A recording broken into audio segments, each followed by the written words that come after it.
Good afternoon. I think it's about time to get ready. Hello there, Twiglet. Welcome to the stream. Let's take down the starting soon screen. There we go. Yeah, I think I like starting it on this screen. The ambient music is very nice. Uh-oh. Hey, Satan. Sadly I got called into work today, but hope you have a good stream. Well, I hope I do as well.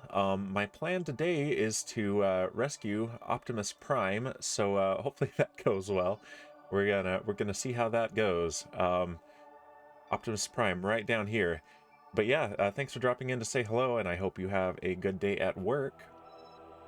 But yeah, we're going to do something a little bit different and actually try to plan the mission from start to finish today. I don't do a lot of the planning and design phase in the streams because it can often be pretty tedious and time consuming, and we would literally be here forever if I did all of that. But we only need to do a little bit of modification to existing stuff for this and introduce a brand new technology, the Klaw. So that's what we're going to do. Let's see. What we need to do for Optimus Prime, we actually have a couple of contracts for recovering a Kerbal and their debris. Twiglet redeeming first. Good job. You are definitely first, and you've got the redeem to prove it.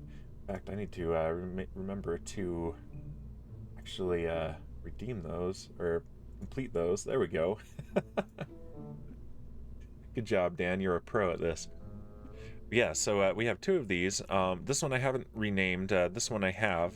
They're essentially the same mission. Save a Kerbal and obtain their debris on Kerbin. So the challenge is significantly higher than simply recovering the Kerbal. Historically, we've been leaving their space junk in space and not worrying about it, just bringing them home on the rescue ship. This time, we need to, for a whole lot more profit, we need to actually bring home their ship. Presumably, their space agency wants to examine it and is willing to pay someone who's not going to get it stuck to bring it home. So that's what we're going to try to do today.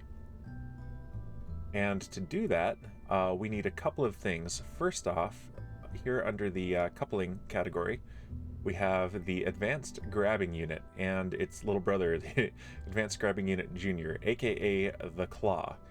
Let's just put a little mock-up here so that we can, not that one, let's do a probe core. There we go. So we can take a look at this thing. There's the big one, and let's put just blow it up and blame it on them. Blame it on Reentry. Well, that actually brings up the other issue. So this is the easy part. If I go ahead and yeah, arm this thing, it sped through the animation. It's a lot slower than that when you're actually doing it. But yeah, the Klaw, that will grab it and hold on to it. And here's the little one, just like that. The problem is we can grab it, but Reentry is an issue. Or maybe it isn't, because we did try to deorbit an entire space station and burn it up on Reentry and ended up literally soft landing it just in the plains. So, the Klaw! Yes, exactly. But with a K, because it's Kerbal. So we need to do this, and we don't know exactly what we're working with. The space agency that is hiring us to rescue these Kerbals wasn't very forthcoming in the details. They haven't told us what exactly they're orbiting in. And they're orbiting around the moon, too, so we've got a little bit of a journey ahead. So then we have to figure out exactly how we're going to bring it home. Actually played a little bit of KSP the other day. Oh, nice. And you'd played before, right? But we're rusty, is that correct? So we need a cargo bay. I forgot what all the technical terms meant. Yeah. There's a lot to know. And we'll probably do the junior. So the big one will come in very handy if we're catching asteroids, which we'll do at some point in the future. I couldn't remember how to do anything. I know how that goes, actually. Blew up a lot of rockets, though. Yeah, this game is rich with explosions. Um, so the trick is getting this out there and then examining what we've got and then deciding how to bring it home. And I'm thinking probably what we're gonna want is one of these cargo pods. So I guess I'm as good as Elon. Elon has blown up an awful lot of rockets. It's true. And let's see. Depending on what we have, we may or may not need to shield it. Here's a question. These parts, the heat shields, cargo part. Okay, this is a cargo part that can be placed inside inventories. Okay, so we can theoretically apply a heat shield to it, depending on what we've got. But first we have to get it home. So I have a mission in mind. Let's open this up. Don't save that. That's nothing. And let's big fuel tank. We do need to send more fuel up. So what if we added to this? Let's delete the fairing for now. Do I have the air brakes yet? I don't think I have those unlocked. No. Once I get the actual air brakes unlocked, I can replace these homemade ones with something a little bit better. And yeah, we'll see if I'm as good as Elon, if I can land this thing successfully again. I haven't flown this in quite a while. But yeah, we've got this. We can send it up to the station. But I also want to send some other stuff up. So let's add a docking port.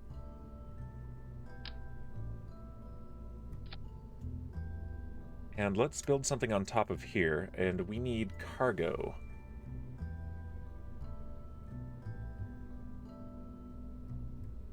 So this right here, okay, so there's the giant container module and the little one. I think only need, it has 9 spots. Okay, can I use the Klaw as a cargo part? Because we can potentially build this whole thing in orbit. That would actually be really cool. Cargo part. Cannot be placed in a storage container, but can be manipulated on EVA construction. Well, dang it. Okay, what about the junior? Okay, cargo part, the junior one can though. Okay, that's perfect. Let's do that. It takes up half of the space. Okay, so what we can do, we're gonna kill a lot of birds with 1 stone here, hopefully.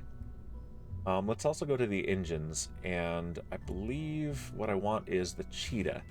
So our rescue ship is using very outdated engines. We're using the swivel, and that, if we look at the stats, the efficiency in vacuum, it has an ISP of 320. And it gives a thrust of 215 kilonewtons. We change that to the cheetah. We lose almost half of the thrust, but we gain a ton of efficiency. So building a rocket in space seems legit. Yeah, we're gonna try it. The physics get a little wonky, so I have had to do a little bit of save scumming to avoid the Kraken before. It's the only thing I'm save scumming for in this game. But yeah, if we replace the engines with the cheetah, then burns will take a little bit longer, but they will also take less fuel. And we should still have the thrust-to-weight ratio to land on the moon, and definitely on Minmus, because we can land anything on Minmus. So let's see. Cannot be placed in a storage container. Okay, never mind that then. Scrap that plan. Yeah. Okay, so we would have to use this. We would have to put this on different nodes in a fairing if we were to do that. Can be manipulated in EVA construction. Okay, so not that one. Not this time. But we can build our other assembly here. Okay, this can also be placed. And I assume this one as well. Come on, user interface. Work with me. Can be placed inside inventories. Okay, good. Alright, so we want to put one of those in here. In that. Alright, and now this is already almost full. So there's that. We need one more thing. We need a docking port.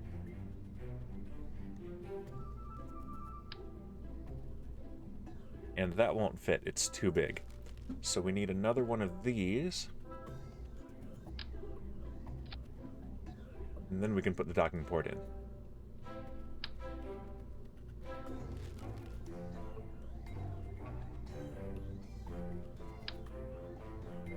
Really? It's too big for that too. Alright, let's do this then. We'll use the big one. I'm still kind of a noob for the cargo parts, so let's unpin that. That's got some space in it. Okay, that, and our docking port. There we go. Now let's remove that, remove those, and put that right there.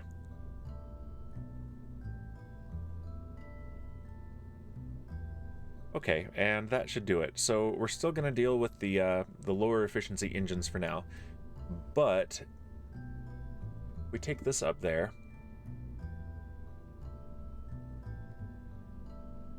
We'll be leaving this free floating in space, which is probably fine. Okay. Yeah, I'm trying to think through this as we go. Take a peek in here. Remind myself what I've built in here. Okay, yep, we've got a docking port. Okay, good.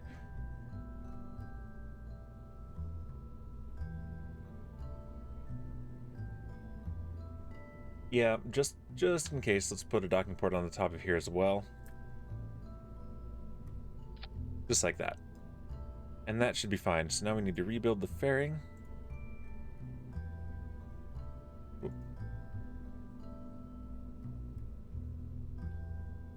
This is a big fairing. Jeez.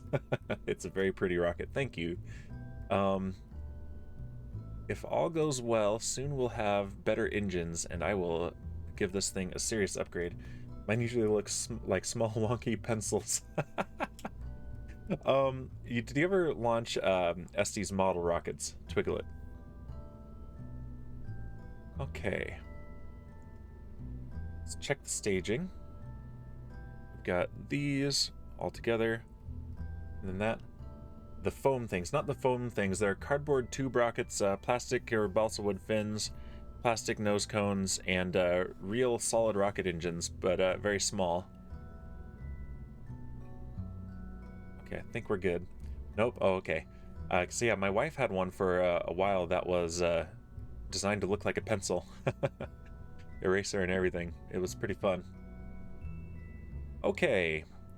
So, let's, I'm always nervous when doing this one because it is absurdly expensive. And we get, if I can land this properly, we get about 110 Spaceos back.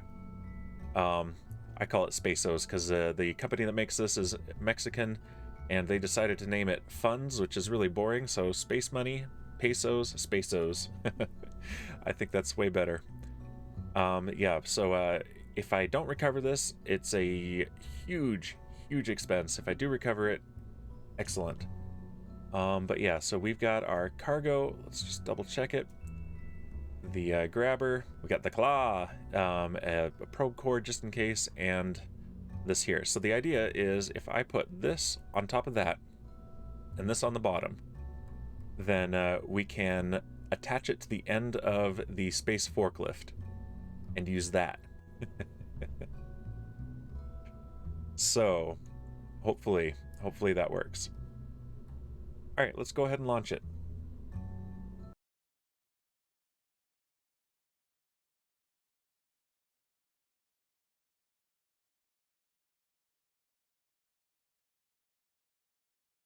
Taking a sip of my drink while this loads up. And I did some tweaking to my sound, and I think it's pretty good, but let me know if there are any issues with the levels or the sound. Okay, and I don't really want to land this thing at night. So let's run time forward a bit. I always forget I can use this. Warp to sunrise.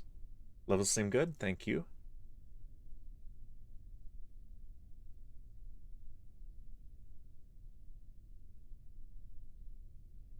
There we go. All right, so in theory, this thing should be able to return to the launch site. And yeah, today is all about, we're going to see just how much science and money we can get, because we need to do some serious science upgrades in order to have King Kong's rescued Kerbal drive his rocket car, because I need one more technology to make that work. All right, let's open up the flight recorder. There we go. We want altitude, acceleration, and dynamic pressure. And okay, so we're throttled up. Stability assist is on. All right, here we go. 5. Wait, I need to double check. That's locked. Okay, good. Yep, I've got some locked fuel down here for the landing. All right, here we go. 5, 4, 3, 2, 1. Lift off. Retract the landing gear. And the vehicle is pitching downrange.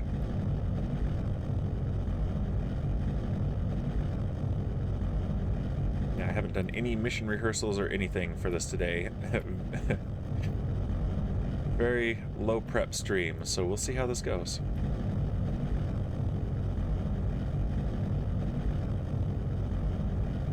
Vehicle is supersonic.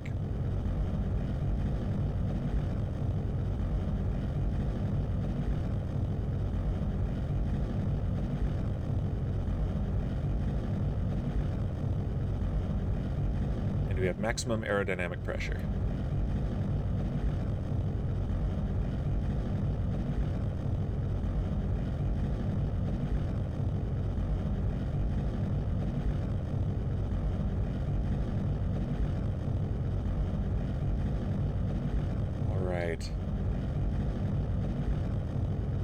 We have a chat from Hunter Color 9109. Hello, welcome to the stream.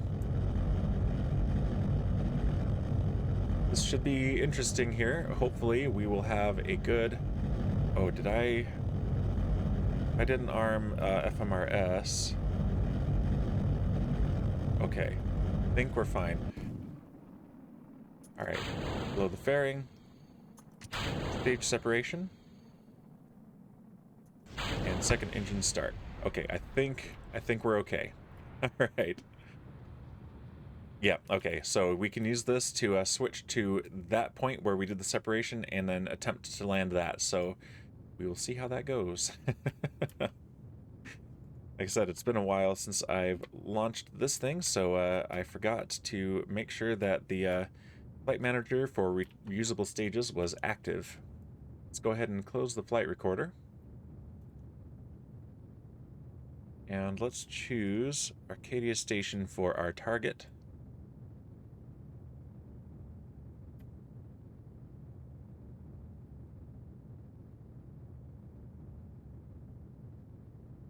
Let's take a look at where we are relative to that as well. So it's right back there. Okay, so yeah, we should be able to have a pretty decent approach.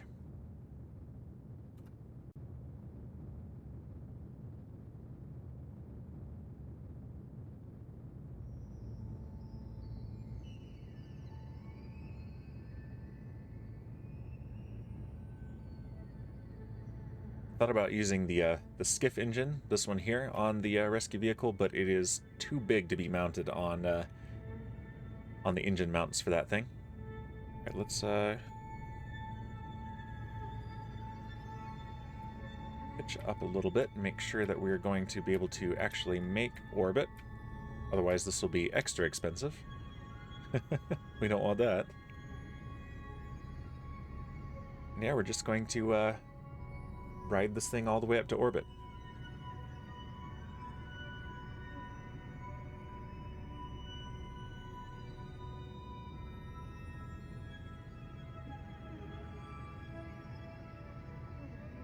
We're looking for an altitude of about 150 kilometers.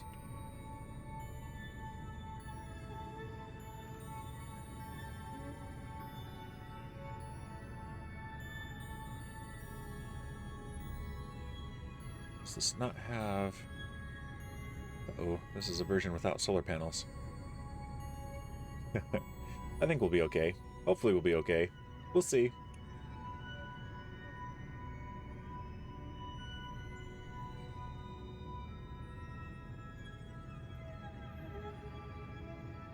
If nothing else, we can put the probe core into hibernation mode until we need it again.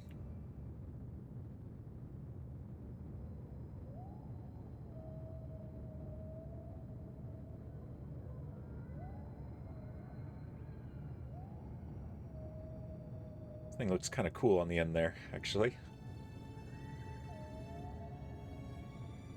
Alright, so yeah, we'll take this up there, and we'll see if we may need to actually carry this entire thing all the way to the moon. But otherwise, we might be able to transfer the cargo. So we'll find out when we get there. But we need to take this to the moon and assemble it on the end of the space forklift. And then we can leave it docked there. That'll be fine. Or we can even assemble this and then dock it to the rescue ship and then have that take the entire assembly there. This is exactly the kind of detailed planning that goes into every NASA mission.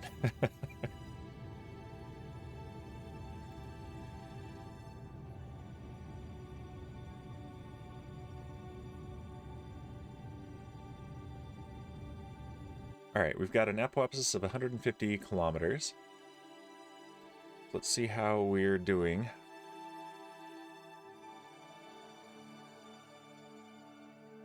There's our intersect right there.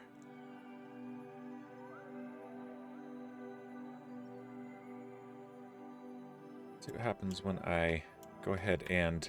We might need to kind of hop over and let the station catch up to us. I think that's what the plan will be.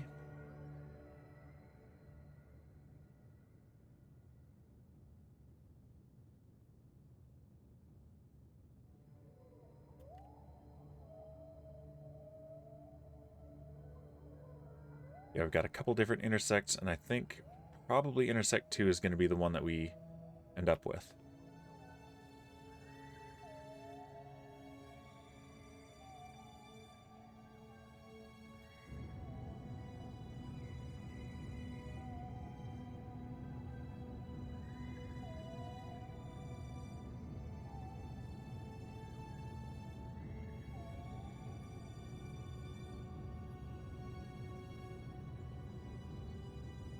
I'm watching the periapsis come up as well.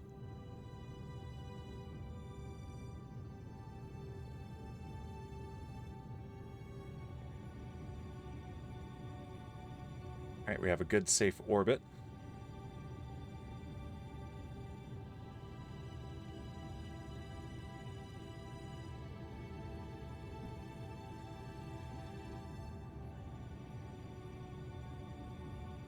And right here is where we're going to meet the space station. So I'm going to go ahead and reduce throttle significantly and get some precision there. The less we have to course correct, the better.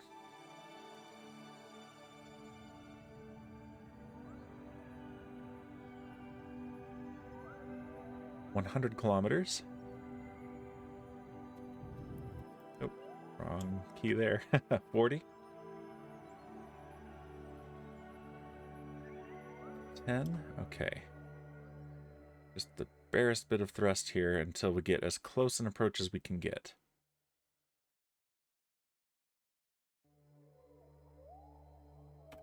Alright, 500 meters is really darn good. And that's coming up in 31 minutes.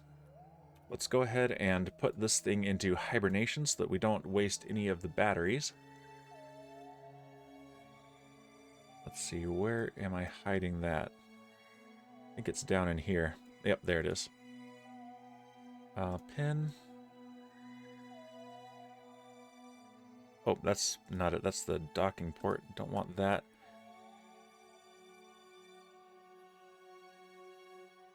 All right, can I get can I get the camera where I want it to be? Okay.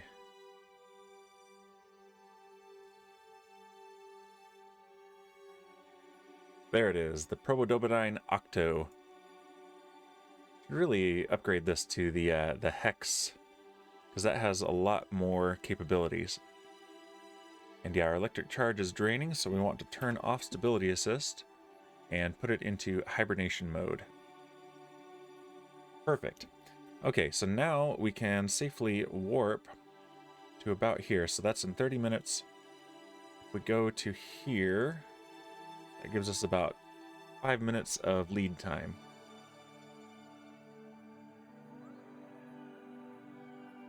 We'll complete this part of the mission, and then we'll go back to our launch vehicle, and we'll see if we can land it.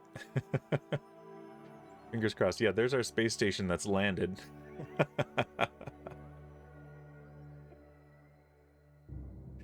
Yep.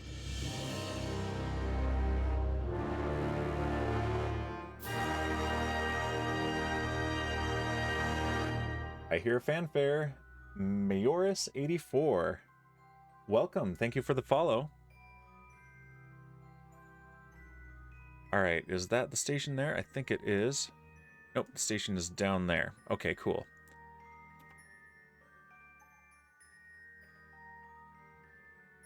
And how's our battery looking? Yeah, we are good to go. We have 80% of our battery.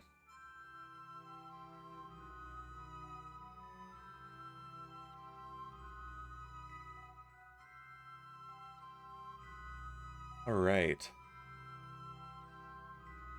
So I have to be careful about this because we don't have, even if we did have solar panels, we're in the dark. So I might be using a little bit of thrust to charge the batteries here. Okay, let's go ahead and take it out of hibernation.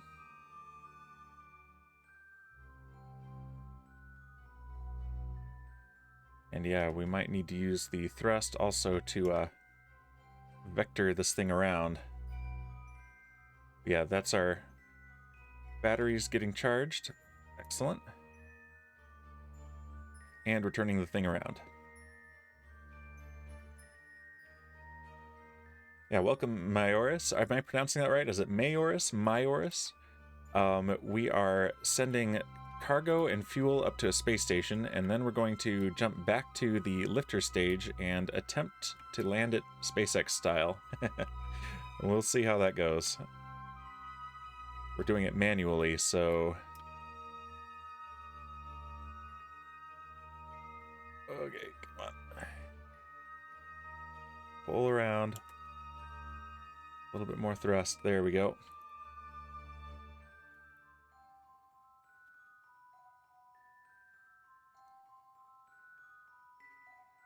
Yeah, now that we're pointed this way, we're at least doing the right amount of work by having the thrust on. Mayoris. Mayoris. Okay. Thank you.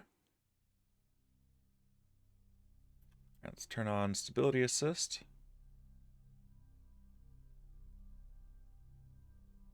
And cut the engine. All right, so that should stabilize there. And let's go back into hibernation. Look at our target down there. And let's time warp just a bit so we can get closer. And I also need to remember to change scenes using this interface. Otherwise, I will get some of this work reverted, and I don't want that. I've had that happen. All right, hibernation off. And let's slow down.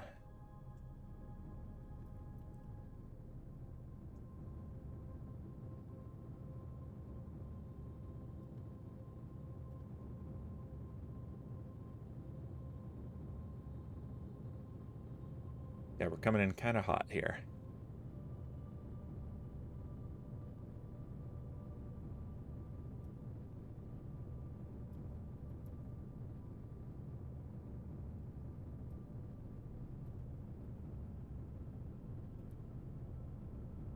That's looking better, about 50 meters per second.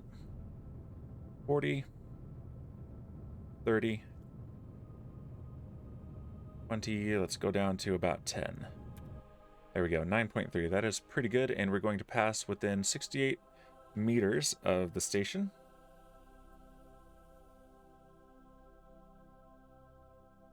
Nice and close. Make it really easy for the space forklift to do its work. There's a nice silhouette of the station right there. That's pretty cool. Of course, our frame rate is really suffering being this close to something with that many parts. All right, let's slow down some more as we come in for our final approach.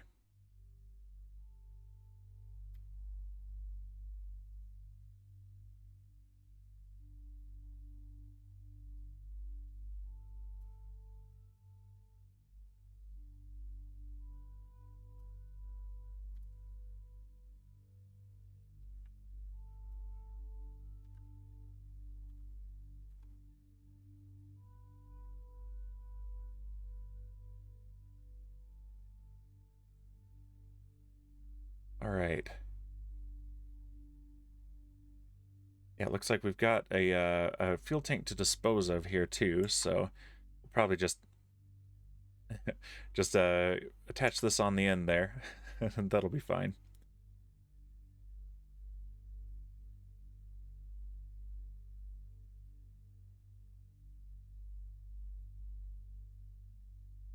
There we go. We're at a relative stop.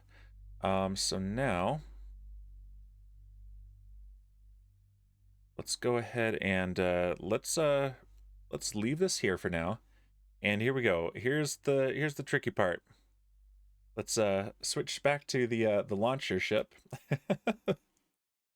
And let's see if I can land this thing.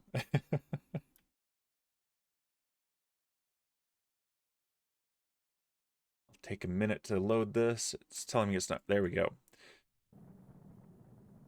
All right. Let's do our flip.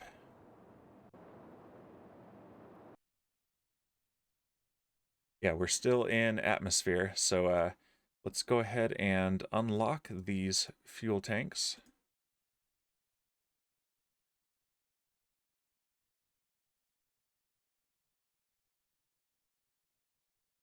Let's see, I believe this one is next. Yep. And this one, and I think that's all 6 of these. Nope, there's one more. Just like SpaceX does it, right? Let's go ahead and lock the camera to this. There we go. And then I can come in here, and there's one more. All right. And that gives us some room to work. And let's stop that before we get sick. All right, we need to send this back to the launch site, or maybe it's better if we just landed it there.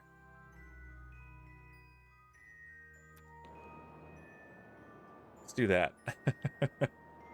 We're on quite the aggressive trajectory here, so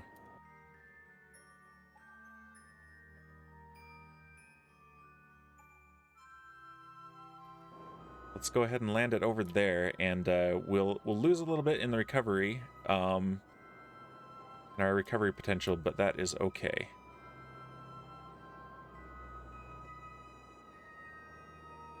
Oh man, this thing is really spinning, and it is heavy. Even with most of the fuel expended, it is still a heavy guy. 122 tons.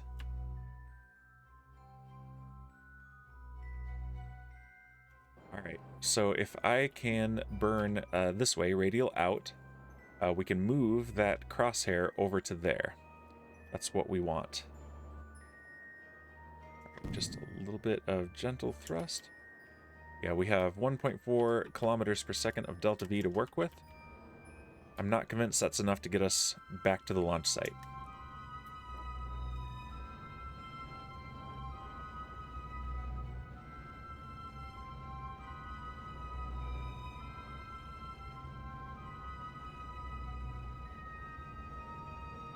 Move it a little bit north, too.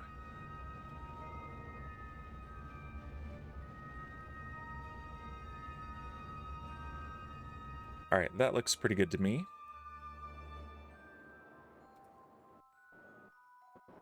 And let's turn off the RCS so that we don't waste that. And let's deploy our homemade our homemade air brakes, our stand-in for grid fins.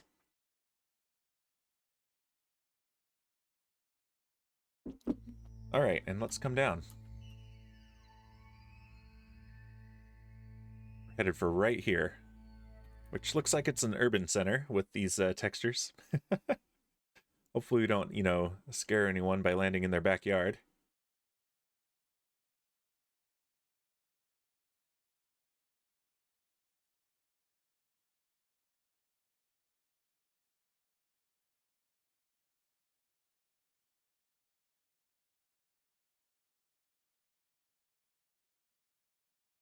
Okay, yeah, and we are going pretty fast, so once we get some of the reentry effects, we will also do a bit of a braking burn.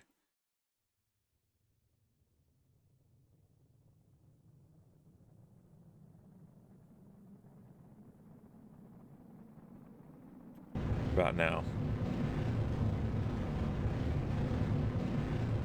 That should do it.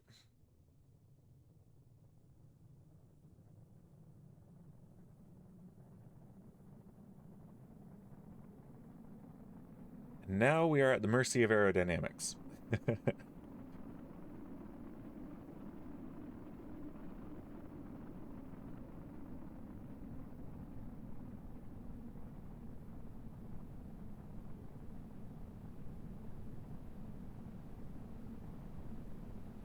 Right, we want the suicide burn delta V to be below our current delta V, which it should be once we are slowed down by the atmosphere. There we go, we should be able to do this. Landing gear deployed.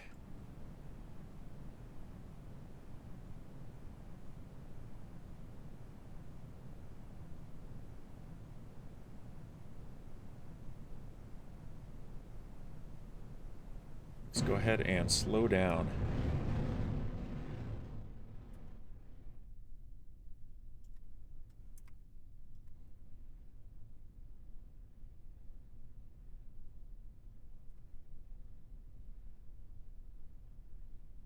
Here we go. We're coming down.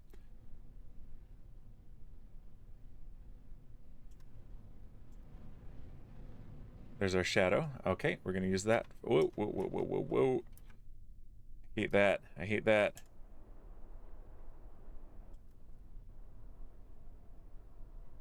There we go. Oh, come on. We came down hard and we lost all our engines. Oh no. Yeah, I slowed down too much. Okay, so that's gonna be expensive. Dang it. So, semi-successful. Let's see how much we recovered. Those are the most expensive parts, but that's not the only expensive part. So let's, right, let's not do that. We need to jump back to main mission. If I do it from here, we'll have some trouble. So I need to do this. Yep, I wasn't watching the speed. I slowed down a little bit too much, and then we reversed and lost stability. We need to always be going downwards, even if it's very slowly, for that to be successful. So not my best landing ever. Let's see. Big fuel tank probe recovered. Okay, how much did we get back for that? Got a lot of these that I need to see to. Okay. We only got 32,000 spaceos left. Yeah, so that cost about 70,000. Oh, geez. Yeah, that hurts. That hurts a lot. But it's better than nothing. And we do have this here. Let's go ahead and close that. So this is the main mission here. So that's what we're focusing on. Whoopsie. All right, let's undock the space forklift.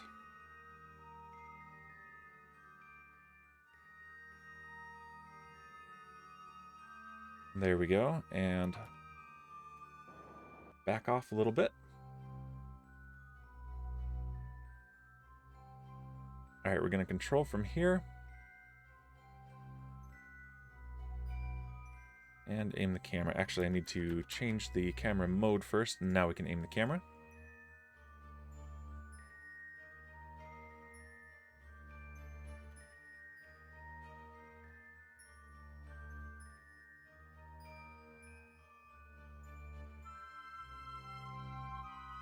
All right. And just gently burn towards this. And once we get on the other side of it, we'll select that docking port as our target.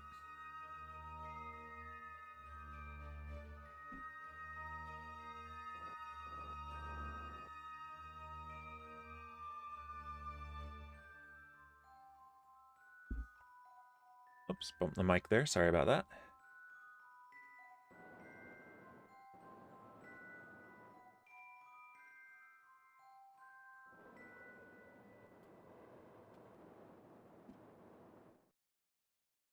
And set as target. There we go.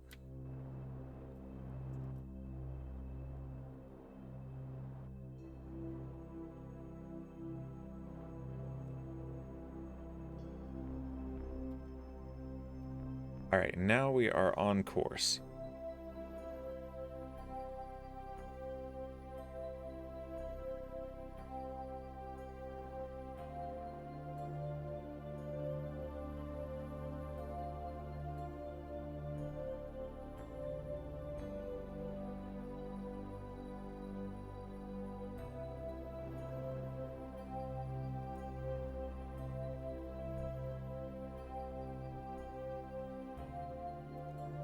And that should be a good alignment, just about.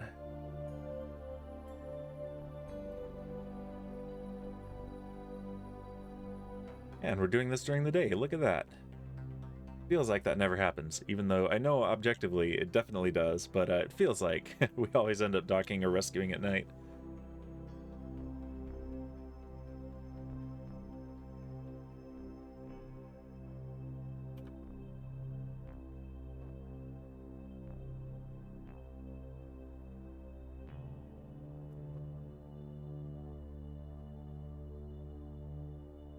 All right, yep, we have really good alignment here.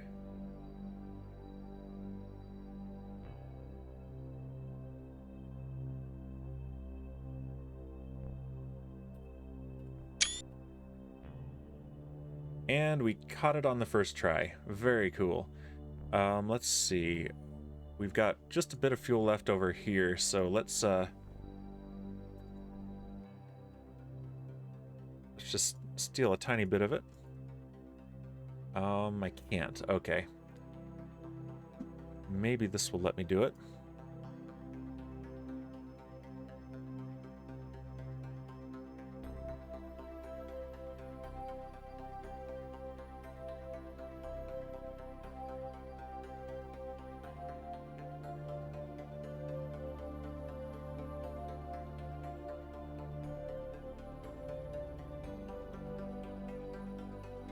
All right, perfect.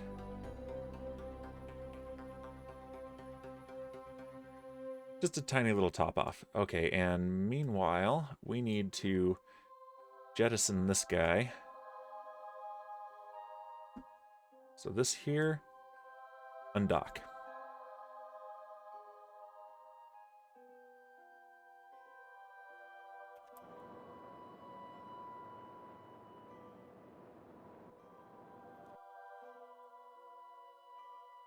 And it's not letting it loose.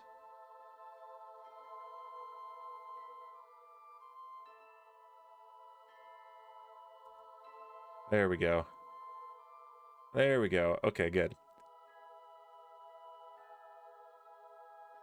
And I think we're safe from that hitting anything. Okay, but let's deorbit this.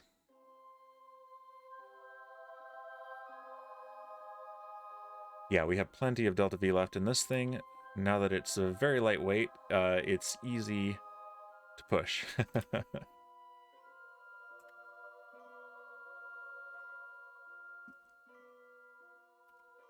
Let's just get it out of the way first. Don't want that hitting anything. There we go. Now we'll point retrograde.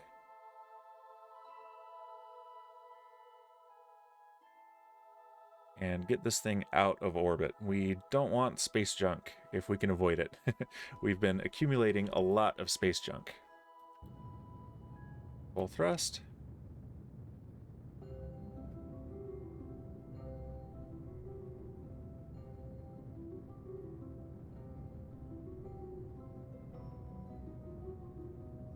Let's just burn all this fuel off and just get it down on the ground as quick as possible. That's all we need.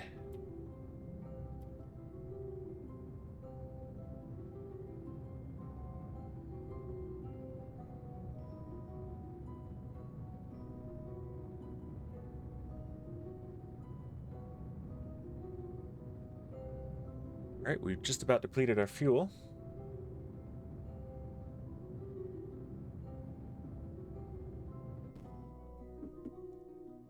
There it goes. All right, so let's just time warp into the atmosphere.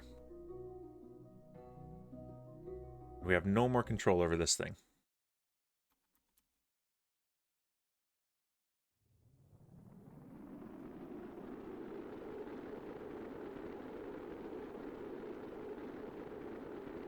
Now it's no more than a pretty light show.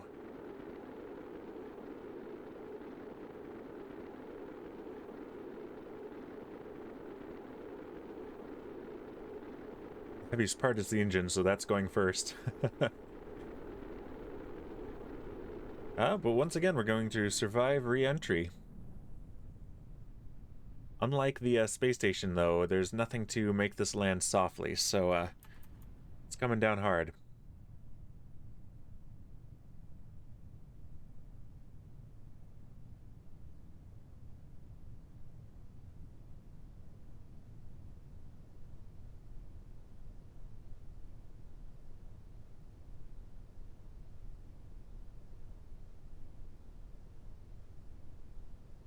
Here we go.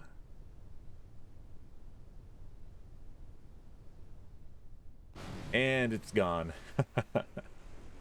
Little less space junk. All right, let's go back to the tracking station and go back up to our space station.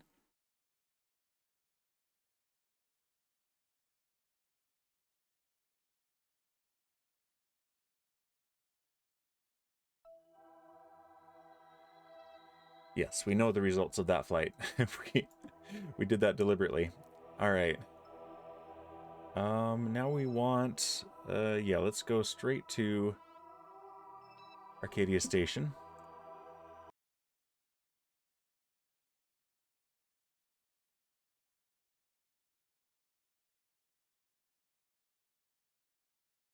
And let's pick up our fuel and our cargo.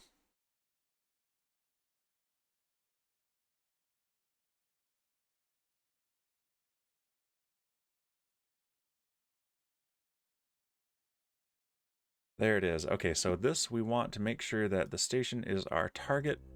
And then when we get close, we'll choose that docking port right there. And we're going to control from here. Lock the camera. Aim the camera.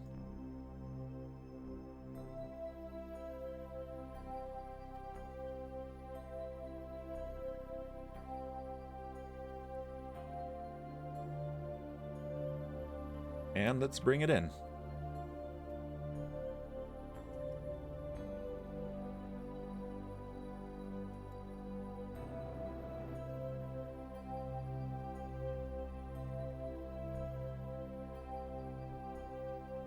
It's definitely harder to fly when it's carrying a full fuel tank.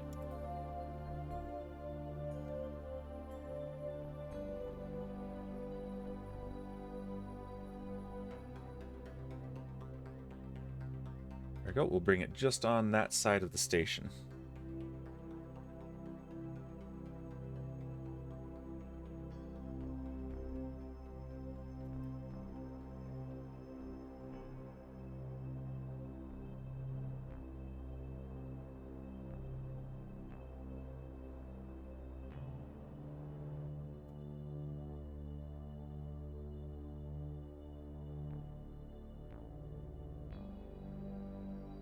Just about close enough to point at that exact docking port.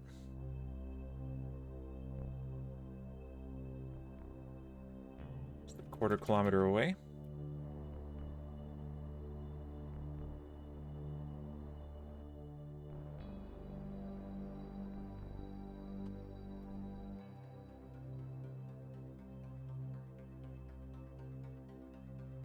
And we're still having to correct. Just move a little bit farther.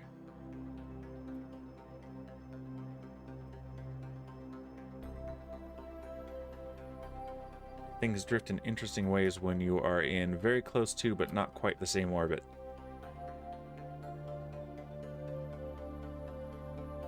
Alright, now we can probably pick out this docking port. There it is, set as target.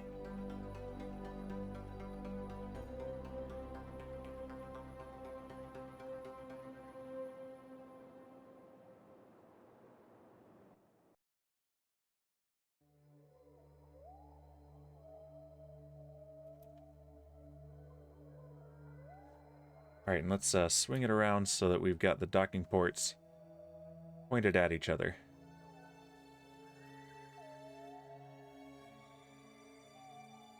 Or very nearly so anyway.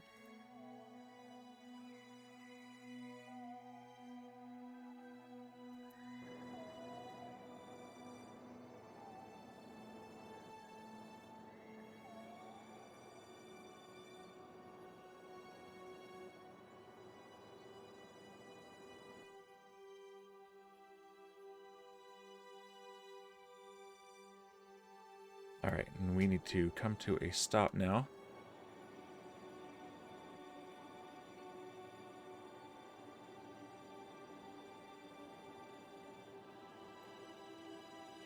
Swing around. Yeah, we've overshot. This thing is very unwieldy. And I'm playing a little bit impatiently, so I need to watch that.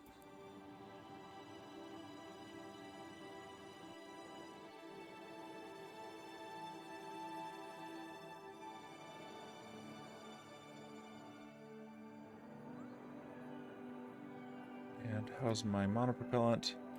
We're being a little bit spendy on the monopropellant.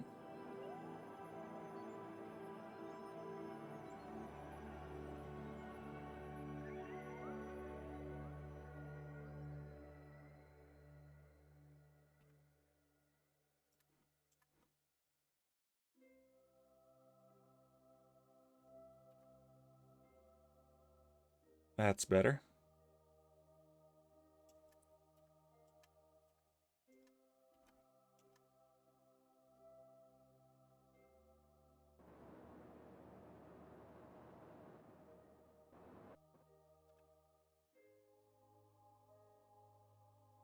Alright, yeah, this is going to be a much better approach.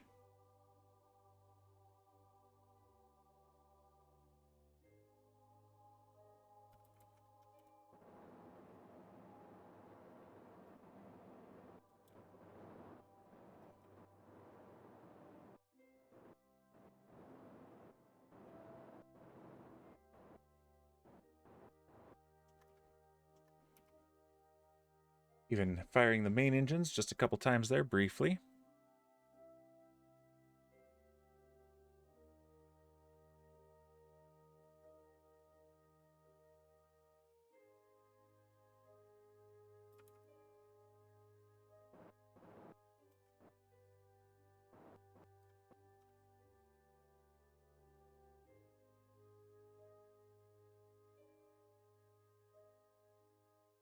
All right, let's double check our alignment.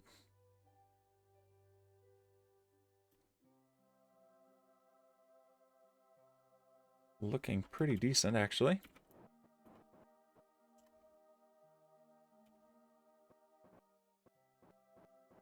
There we go. Yeah, that looks good.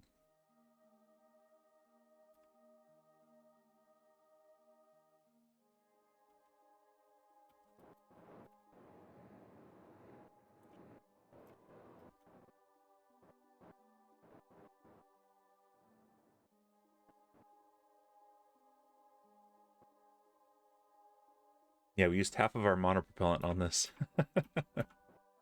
Happens when we're pulling something, or pushing something very heavy.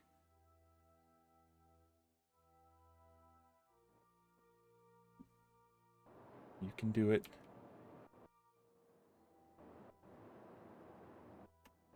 You got this. You got it.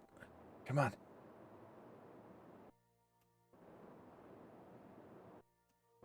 Oh, so close.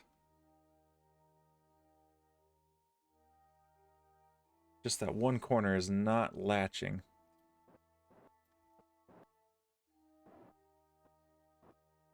There we go. Okay.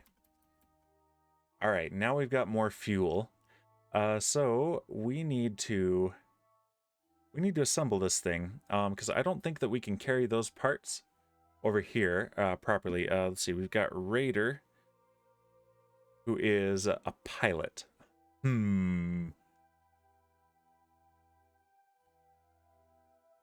Okay, we might be yeah. Okay, we're gonna attach this right up there. That's what we're gonna do. And it looks like we're gonna do it at night. That's okay. All right, Raider. Let's see, where are... Okay, yeah, because we have Shipwreck the Engineer. He is on the surface of the moon. He is piloting the... he's driving the car. And he's with Kit. Let's send new crew up here. We need some more return pods too, so let's do that. Let's send some return pods, and let's send them full of crew. So let's go back to the Space Center.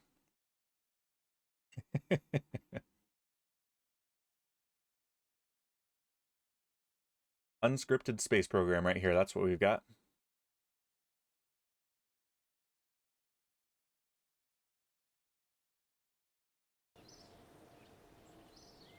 And the bigger our save file gets, the longer the loading times too. So that's another good reason to clean up some space junk.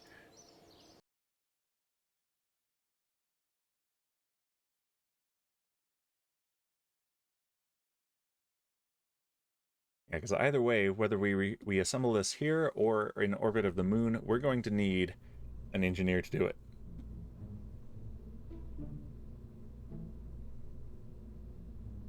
Okay.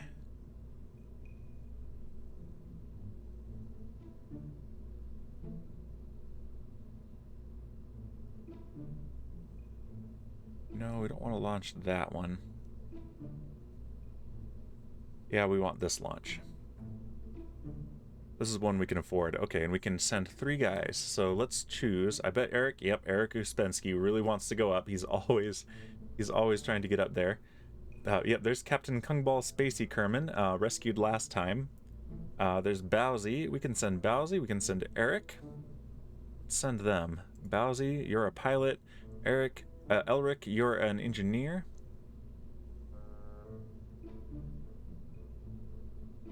Should we send another one too? Who else have we got? We've got a lot of Kerbals now.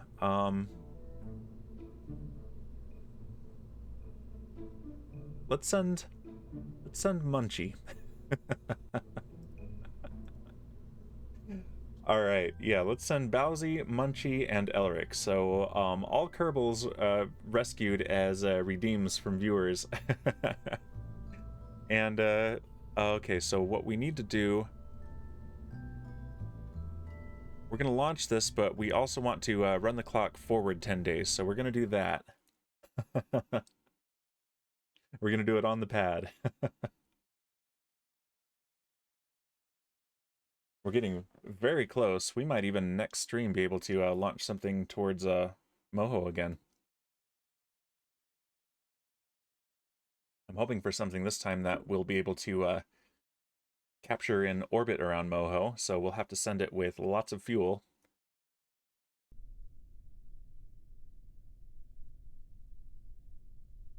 But it will be very worth it. All right, so yeah, our Moho transfer window is 29 days away, so we want to kill some time here. 1, 2. They're just sitting in the in the capsules. 3, 4,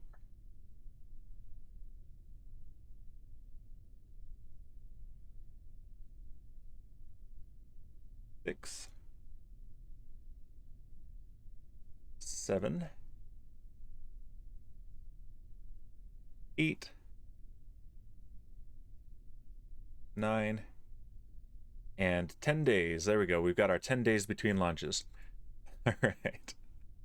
Arcadia Station is our target. Actually, let's not have a target yet, because that could, if we go change our reference here, it might go to target instead of orbit and cause an issue. I've had that happen. All right, so SAS is on. Let's turn on our flight recorder. We want altitude, we want acceleration, and we want dynamic pressure. Here we go. Mayori is asking, how do you know the transfer window? So this is from, what did I use for it? I think I used MechJeb. So I'm not using MechJeb currently as an autopilot, but I'm using this mod mostly for some of this info you see here on the screen, especially the flight recorder. I really like having the charts and graphs. But if we do, let's see, I think, rendezvous info, it's been a little bit while. Maneuver planner, I believe, is what we'll do it. Yes. So here, if I do advanced transfer to another planet, and I choose, okay, so I must select a target. So we're just going to demonstrate this real quick. If I go to celestial bodies, and let's say I want to go to Duna, and let's see, create node. Yeah, that's all red, so there's no projection optimization failed.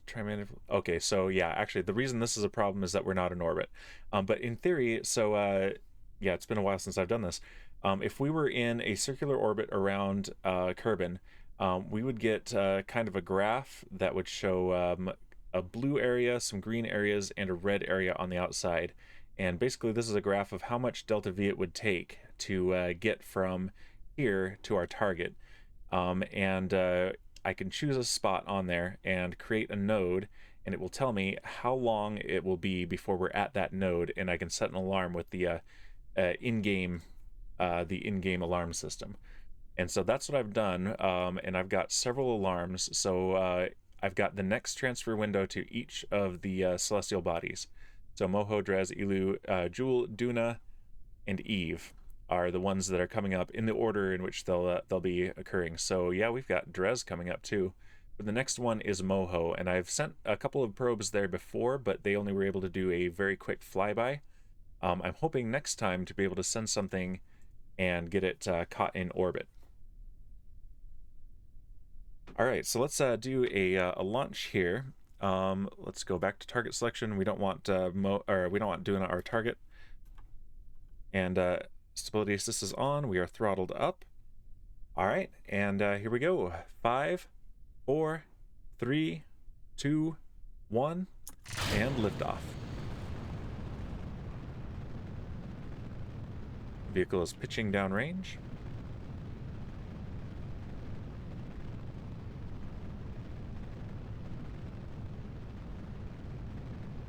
Yeah, MechJeb is very useful for a whole lot more than just autopilot, which I'm not using currently, but very late game I might use that. All right, our vehicle is supersonic.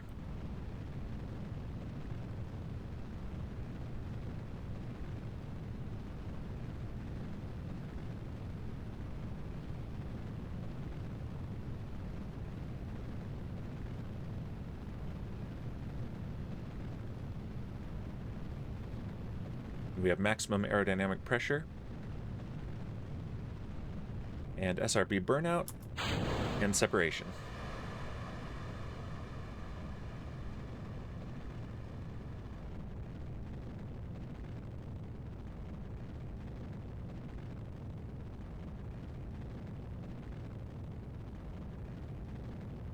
All right, now we can go ahead and go back to stations for this, and Arcadia Station. A little toasty on the ascent here. We have main booster or main engine cutoff, stage separation, and Second engine start.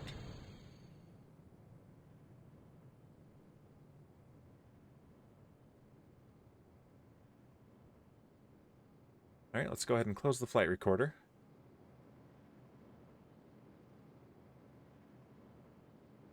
And let's separate the fairing. There we go. Yep, and now we've got our return capsules, which we're using as ferries for our passengers as well. Yeah, I've named these the Deployable Emergency Return Pod, or DERP. But they're not just for emergencies. They are the main way that our crew gets home.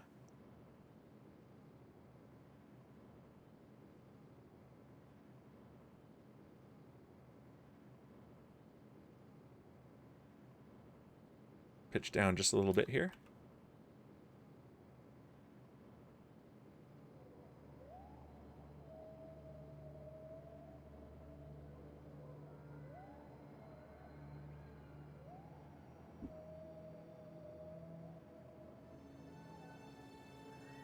So Maoris, I assume that you play the game. If you're by the questions you're asking, it sounds like you have some knowledge of the game. We're looking for an apoapsis of about 150 kilometers. Pitch down some more. There we go. Yes, played it a bit. Very cool.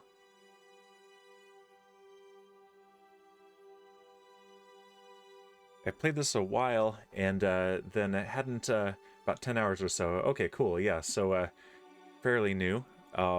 This is a fun and daunting game to be fairly new to. But yeah, and then I'd set it aside for a little while, and then when they announced the sequel, I realized there's a lot in this game that I have never done, so I'm hoping to get a lot of that done. I've done some with the robotic parts now, and I'm hoping in this playthrough to actually visit every celestial body in the system. 2 flybys of the moon and 1 or 2 satellites in orbit. Now that's not nothing. That's pretty good. So yeah, orbit is it's a big deal. I found that there are very few games that are quite as satisfying to hit a milestone on as Kerbal Space Program. Like orbit, landing, and docking in particular. The first time you do any of those is incredibly satisfying. Alright, let's do our second burn. We need to raise our periapsis. This stuff I've got up here is a mod called Kerbal Engineer.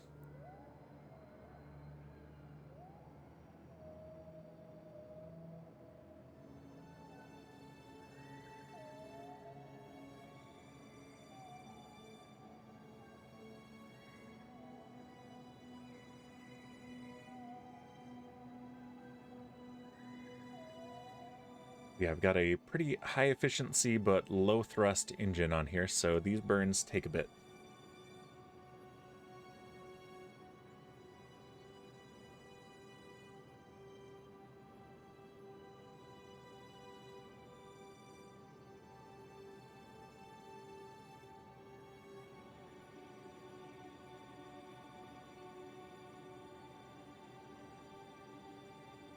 Where are we relative to our station? Looks like we need to catch up to it. Or we could go wide and let it catch up to us. That's probably what we'll do because we have way more than enough Delta V for this.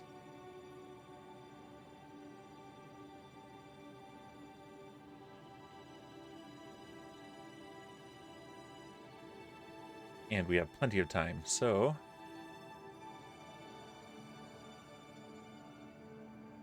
Alright, we have a good stable orbit.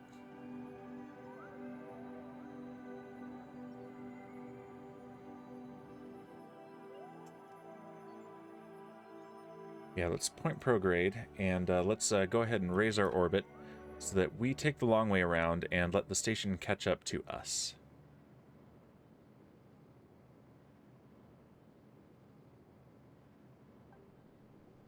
So yeah, we'll meet the station where this marker is, and this one is where the station will be when we get there.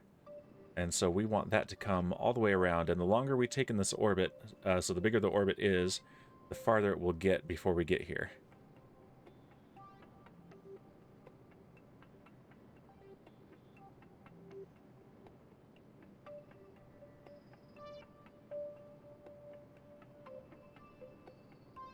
All right, let's do the last bit very gently here for precision.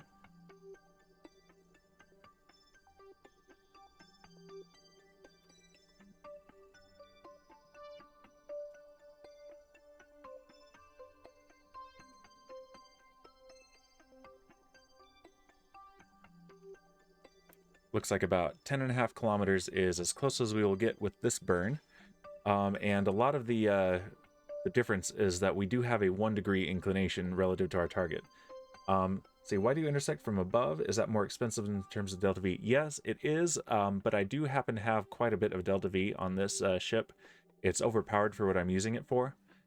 So it's it takes longer as far as the crew is concerned, but it's also a little bit quicker as far as doing this on a stream. So yeah, we're going to get there in 1 hour and 2 minutes. So if I warp to here, that gives me about 6 minutes of lead time. So let's go ahead and warp all the way around. But yeah, that is definitely more expensive. Not by a lot. It's more expensive in terms of delta V.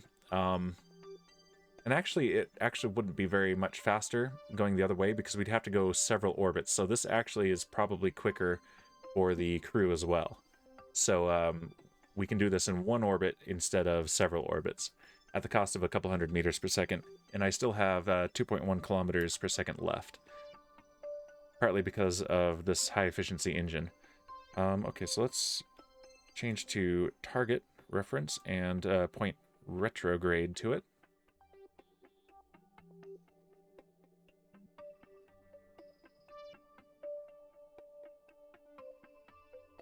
And let's find the target.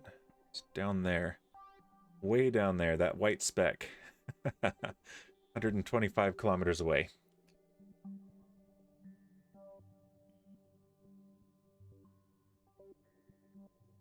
Alright, so let's get closer, and then we'll do a little bit of a course correction and slow down.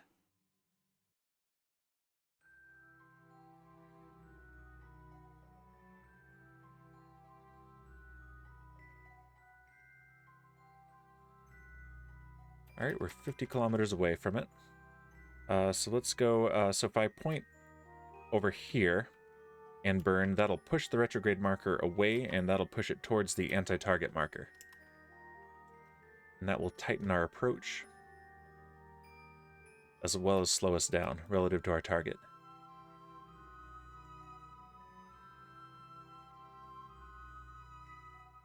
Let's get closer. Yeah, and that's drifting because we are in slightly different orbits.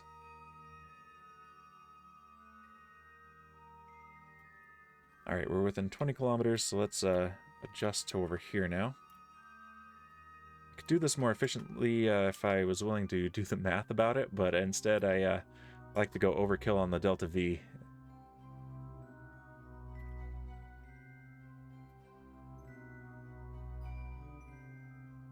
And it's telling me I don't have a very good approach, but I'm not quite convinced about that. Yeah, let's go ahead and kill our relative velocity, because then we'll just brute force this. Go straight towards the station.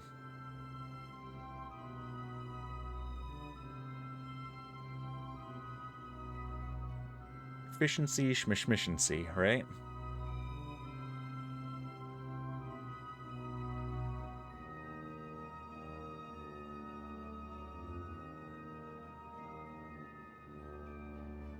Okay, that is definitely tightening up the approach. And now let's point directly at our target. And do it like in sci-fi movies instead of like a real space flight.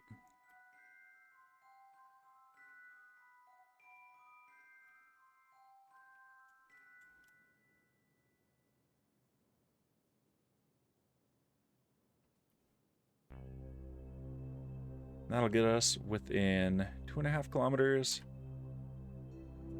Yeah, let's go ahead and make this approach, and we'll do our next correction.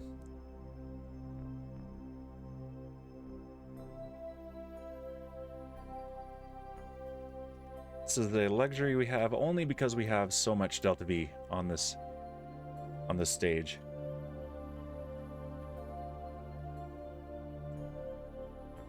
Most missions, I don't get to do this.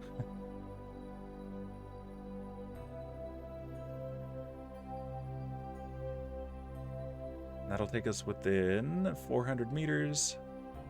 350 meter approach. That's pretty good. All right, let's point retrograde again. And get ready to decelerate.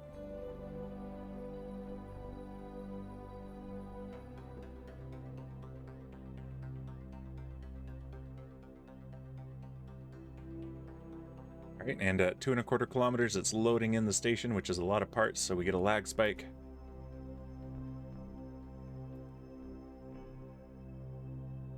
All right, we're 1 kilometer away. And let's slow down.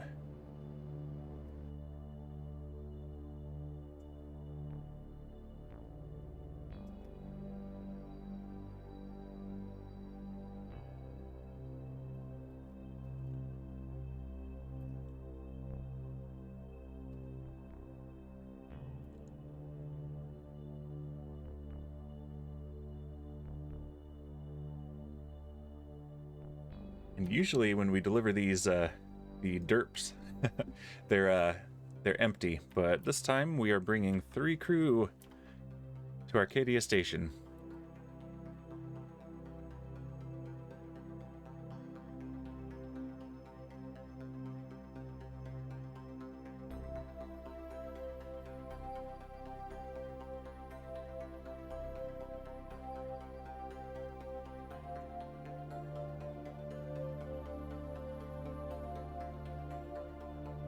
Go ahead and get really close. There we go.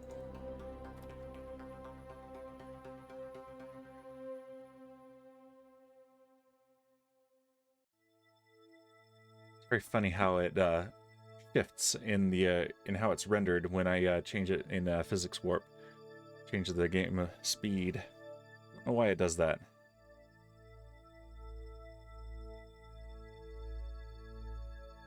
Does it a little bit when I do time warp.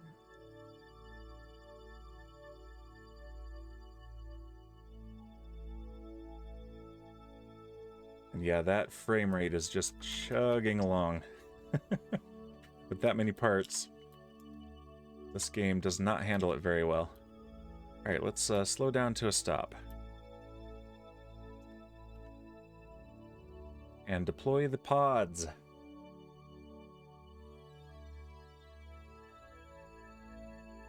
Undock. Undock.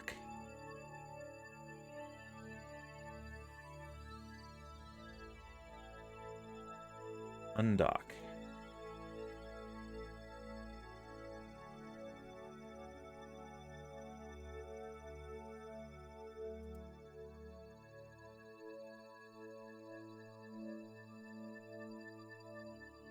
And get out of the way. There we go.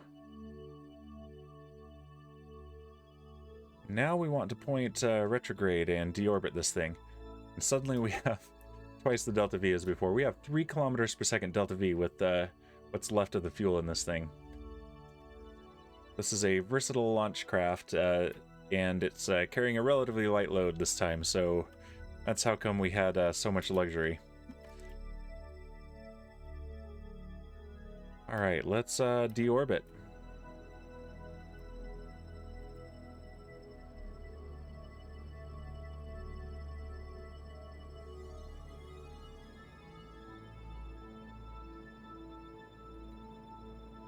Let's point straight down. Let's see how fast we can push this thing through the atmosphere. See if we can get it to actually burn up instead of hitting the surface. Should be able to go very fast.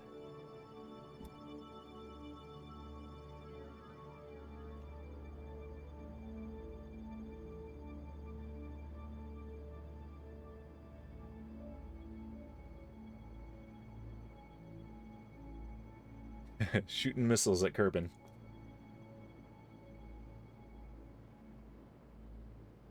Yeah, we're coming in at about, we're going to be over 4 kilometers per second. Nice. Yeah, let's kill the engine. Oh, there it goes. Boom. Yeah, we hit the atmosphere hard there. All right, let's go to the tracking station and then go back up to Arcadia Station and see if we can't actually get underway on the main part of today's mission.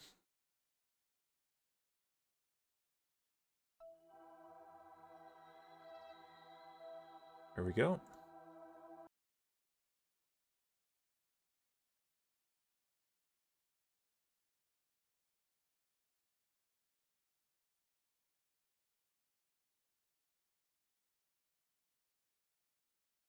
And we're loading it in.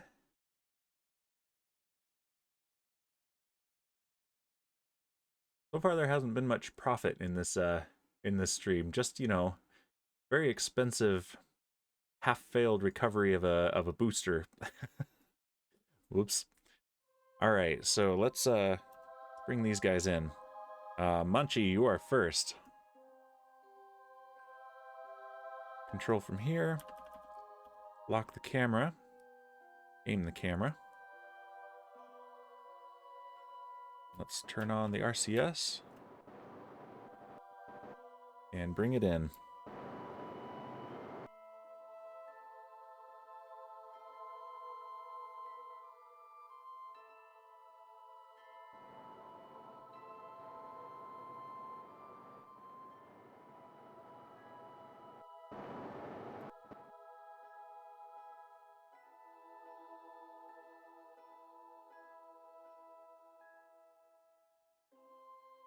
Munchie is named for a viewer's pet bearded dragon.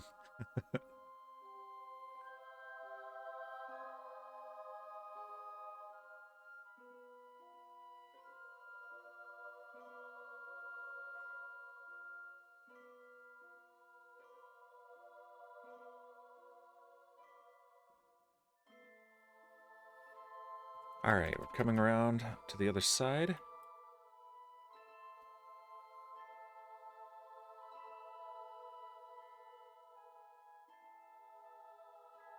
Let's dock here.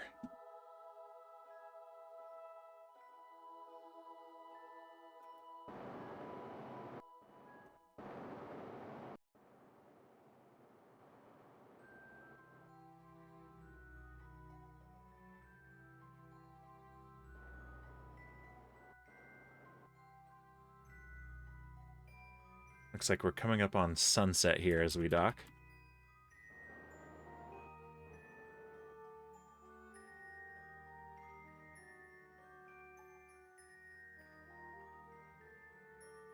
We on the right side? We are not. Let's back off.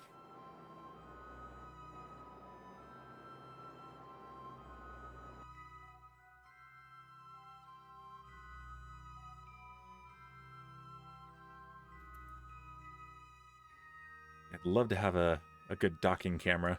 I'm hesitant to install the mod for that because I'm keeping this as vanilla as I can as far as gameplay. I've got the my readouts and such, but eventually I'm really just gonna want my docking camera.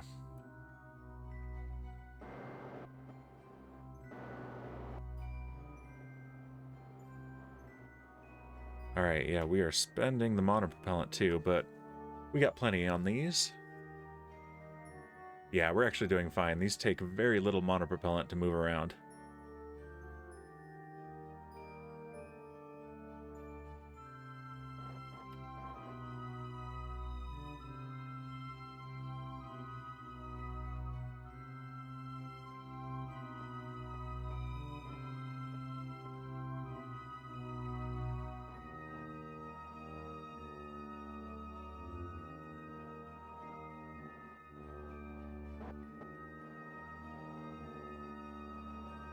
All right. And we're bringing it in for the final approach. And there we go. We have docking. Are you in career mode? And is this a mission? I am in career mode. This is a self-imposed mission, really. So the mission that we're on is to rescue a Kerbal that is stranded in orbit around the moon and bring their pod safely home as well. I've been lurking, by the way, but hope it's going well. No worries, Twiglet. Thank you for the lurk.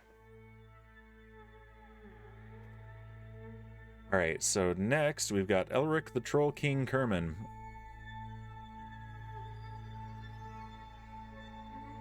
Donju, welcome. This is a huge station just for rescue. This is a multi-purpose station, so this is my hub for all of my missions. Control from here, lock the camera, aim the camera. Sorry, Caps, no worries. What's up? Nothing much, Danju. We are rescuing some Kerbals. Let's set the target. There we go.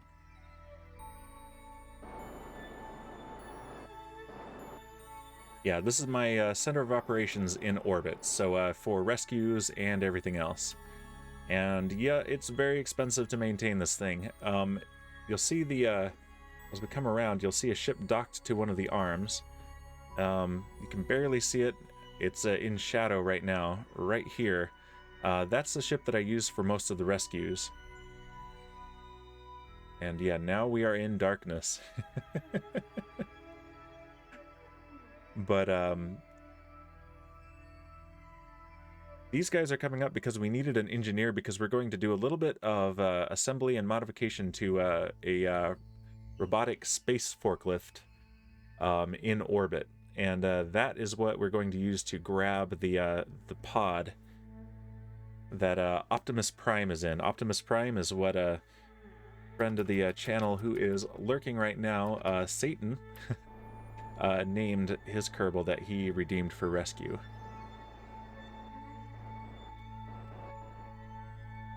He's going for the pop culture references, because his last one was Ripley, and now he's got Optimus Prime. Is this on Steam? Yes, it is. There are frequently sales for it. This game is pretty old, and development is essentially discontinued. There, in theory, should be a sequel coming out sometime late this year, I'm hoping. There's been very little news about it lately, but I'm very hopeful. All right, let's move around here and choose our docking port. Let's dock right there.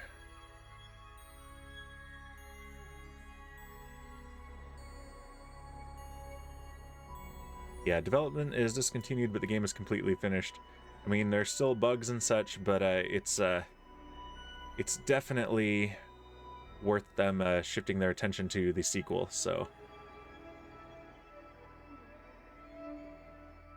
Figured while I wait for the sequel, I might as well do all the things that I have never done in this game, such as visit every planet and moon in the stock game.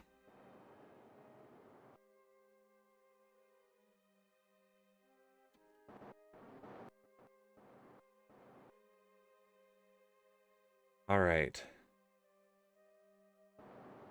Slow down a bit. Still going faster than we would be if this was the International Space Station. They're pretty particular about speeds. That's not the Kerbal way.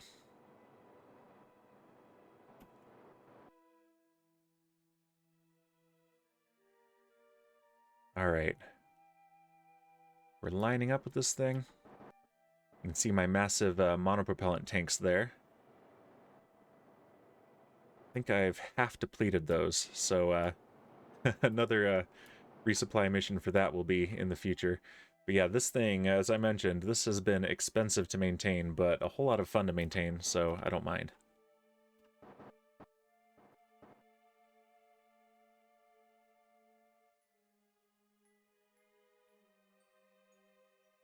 All right, we're going to want to change our alignment just a bit here.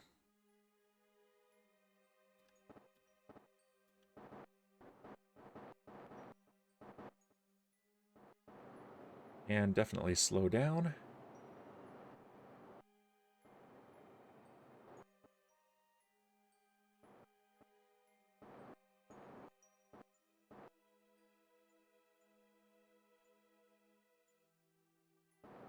Interstellar, yes. That's one of my favorite movies.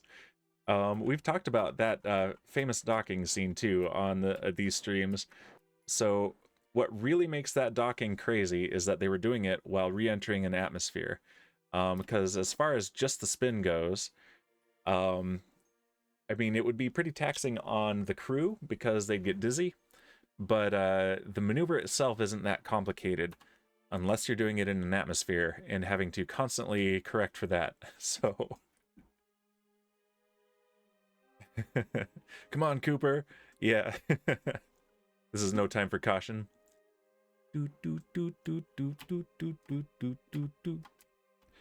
All right, let's bring in the last one. This is Bezos Kerman, another one named for a viewer. I have this as a channel point redeem. You can have me rescue a Kerbal that you name.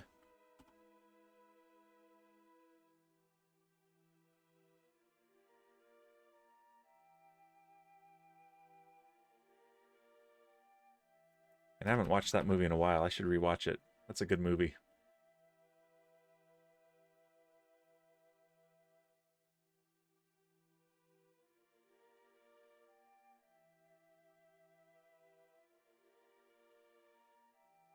Hopefully it's not too dark for you guys in the stream. We very often tend to do these missions, these dockings and rescues at night.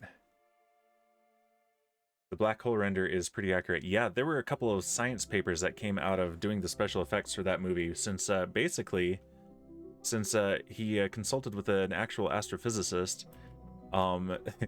they used the excuse of the movie to use movie level budget to do those renders, and so that was rendering that they usually did not have access to because of science budgets versus movie budgets.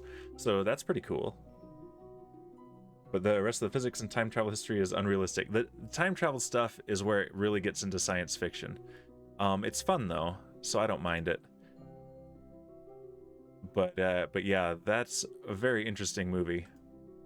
Okay, I think that's the docking port I need. No, this is the empty one. Okay, set as target. That is our target. Let's go ahead and lock the camera. Make sure that we're doing this part right.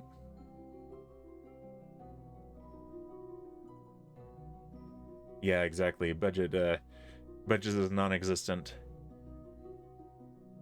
Unless you've got the right politicians backing you and you promise the result they want rather than an accurate science result. But yeah, that was a very cool opportunity, and I'm glad it worked out so well for them. Oh yeah, about a year ago, scientists were able to capture a real image of a black hole, and yeah, it looked just like that one, although the resolution was much lower, of course.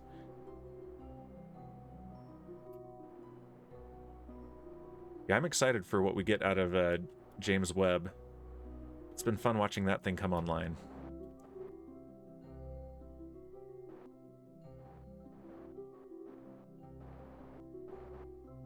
Yeah, it did. It looked very similar. That was a fun thing to see. I was like, hey, I've seen this image before, but you know, higher quality. All right, come on. There we go. That was a docking maneuver that NASA would never have allowed on the space station. That was we just came right in and wrenched it on. Oh, links. Okay. Let's hold on. That link is okay. Streamlabs shouldn't even be on here anymore. I'm gonna go ahead and permit you. There we go. Yeah, go ahead and post that one again, because that's a cool one. Yeah, I've moved away from Streamlabs to Stream Elements for all this stuff, but there's some stuff I still need to clean up.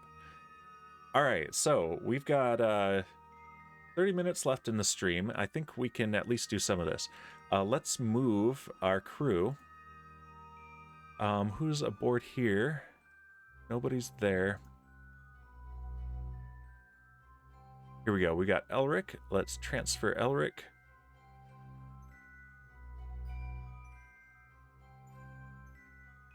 Yeah, I'm gonna open that actually. Yeah, I remember that one. Let me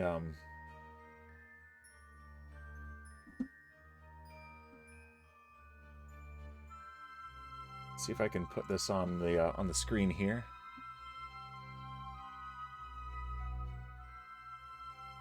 The window capture. There it is.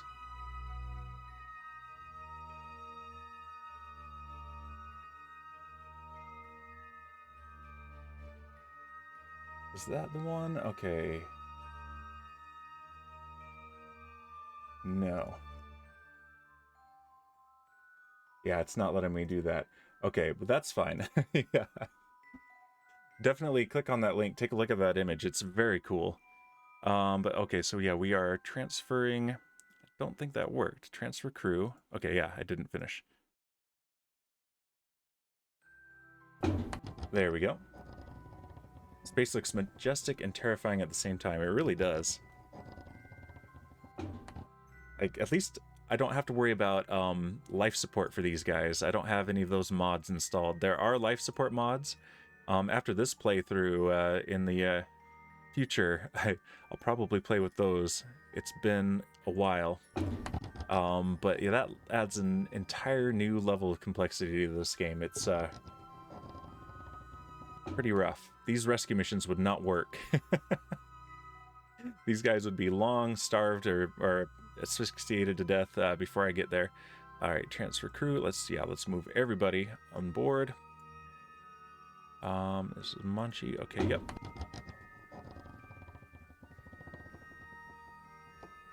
How's our fuel looking? We definitely need to refuel. Let's open our fuel balancer mod. And I think this is... Yeah, there's the big tank right there. And let's just transfer out. Oh, it's locked. Yeah, I locked it so that it wouldn't burn this fuel up while we were on launch.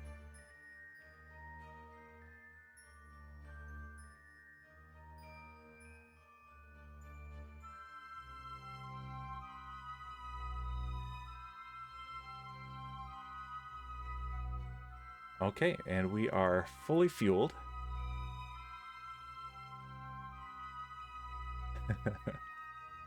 And, okay, so Munchie, you're an engineer. All right, Munchie, you're going to do this. We're going to have you assemble this thing. Yes. All right, here we go. Munchie on EVA. Okay, so we're going to actually take a quick save. All right. I don't like using quick save generally, but because of the Kraken and the kind of halfway implemented way that they've done the EVA construction, I've seen this and other stations wiggle apart while doing this. So we're going to potentially save scum this just a little bit.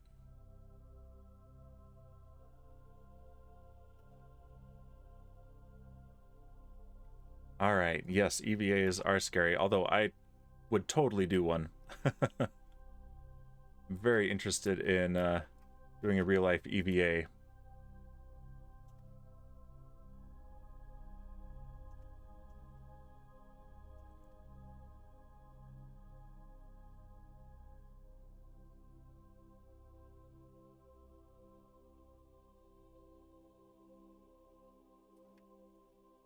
All right.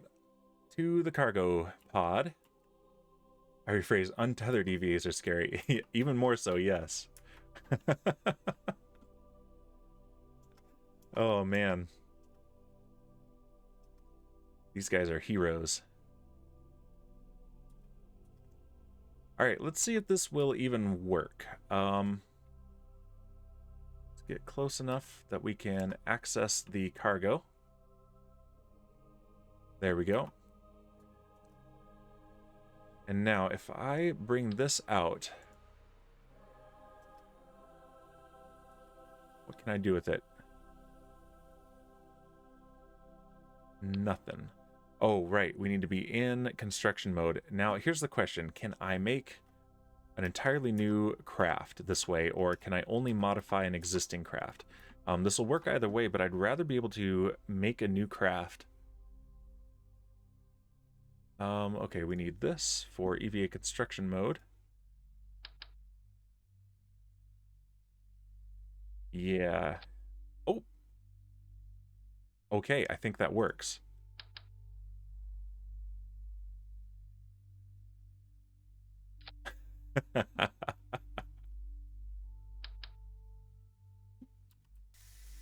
Okay, this is awesome. Yeah, use your laser drill.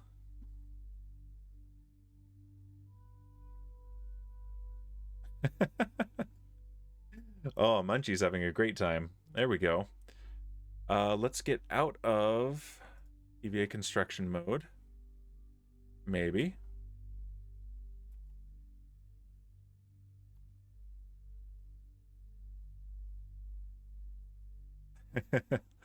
Let's get a screenshot of Munchie doing his thing.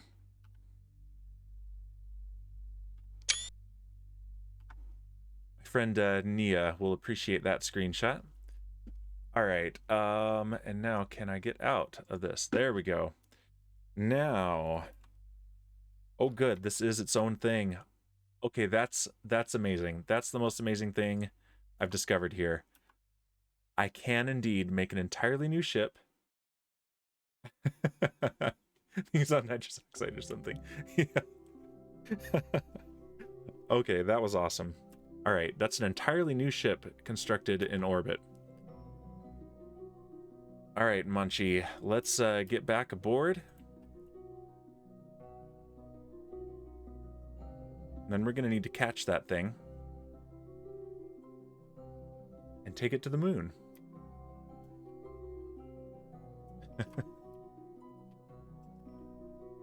I don't know, I think I'd be grinning that big too if I was doing this.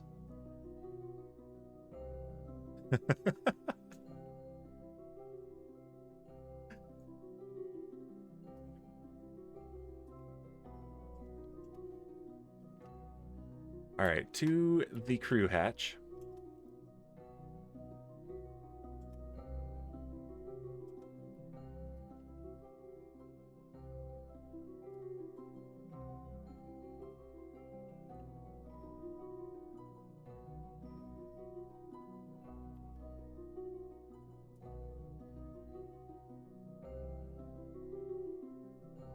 You're almost there, you can reach it.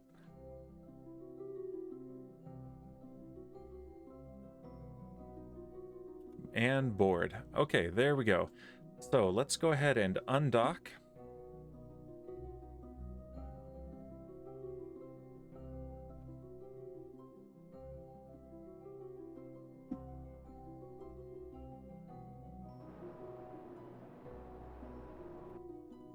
And push off. Okay, monopropellant is low. I should have restocked that. Isn't there something like a relative brake for EVAs to stop moving relative to a vessel? I'm not sure. That might be a mod. It's not something that I'm familiar with.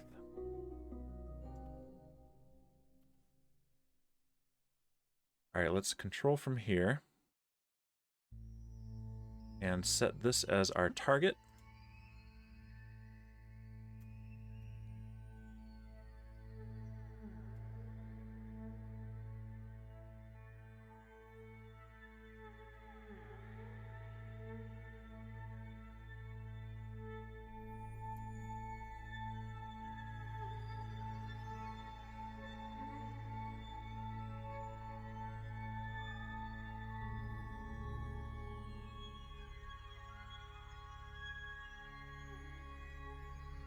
And for this thing here, let's control from here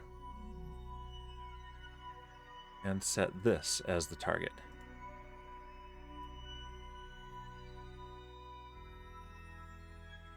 Ability assist on. There we go. And now we can keep it pointed there.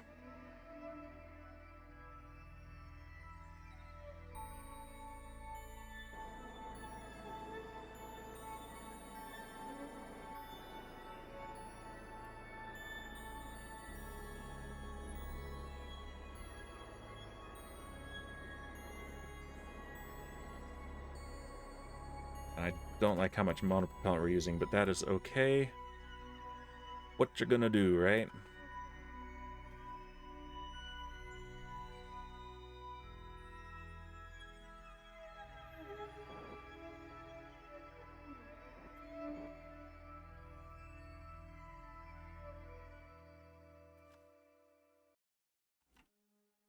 Pointing that right there. And here we go. We're going to pick this thing up. This is brand new for me. This particular operation.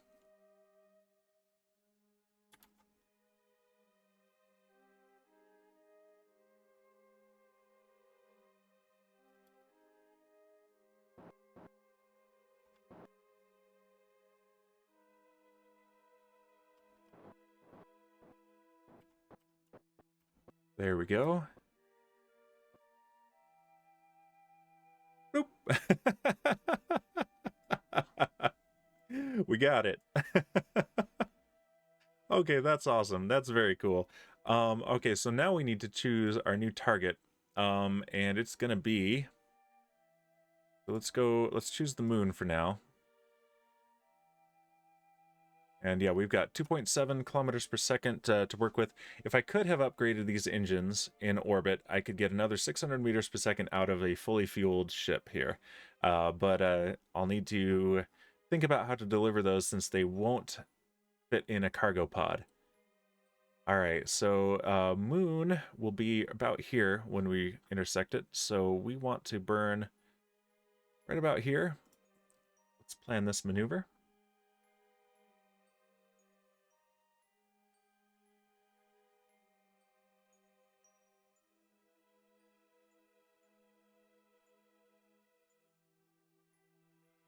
Let's see what we can get done in the next 12 minutes. I can't really go over today since I've got some things to get done around the house. And some important errands.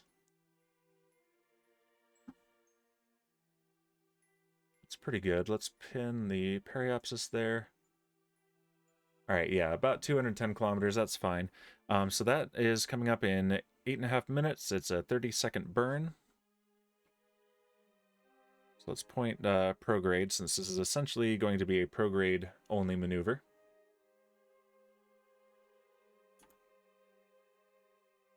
And we're not wasting our monopropellant. I think we actually gained a little bit of monopropellant. I think there's a little bit stored in the Klaw.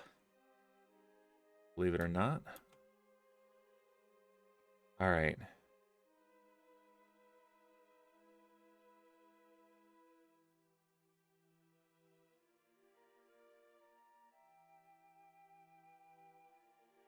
Three minutes away.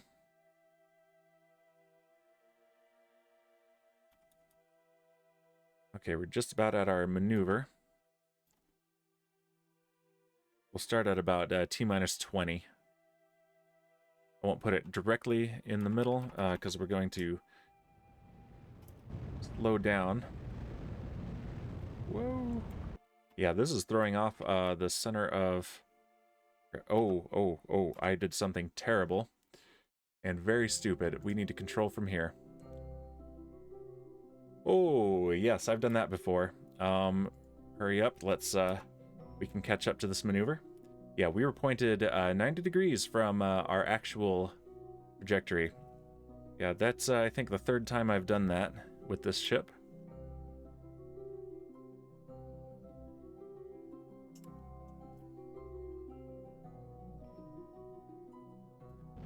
Alright, there we go. Yeah, we'll be okay. Lost a little bit of efficiency, but we're going there and back, and we also have a fuel tank in orbit around the moon that we can use to refuel, if we need to.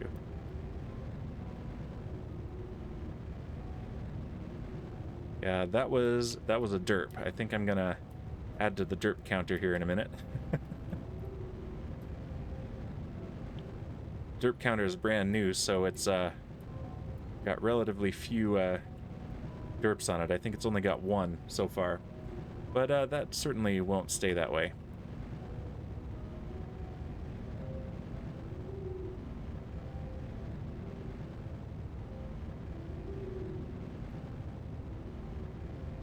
All right, let's do the last little bit at low thrust.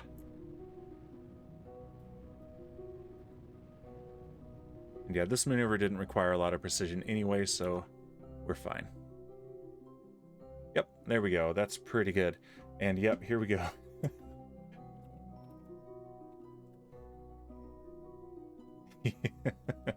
Yeah, the counter says only 2 because I only added that a couple streams ago.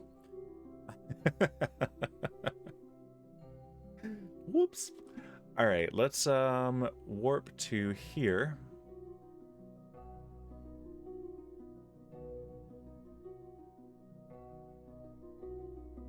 Here comes the moon in range. Yeah, let's get into the moon's sphere of influence.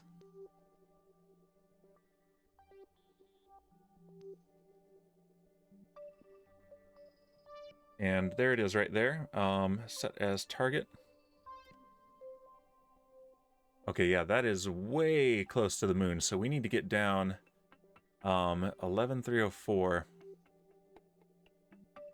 13,400. Okay, so yeah, we need to get down close.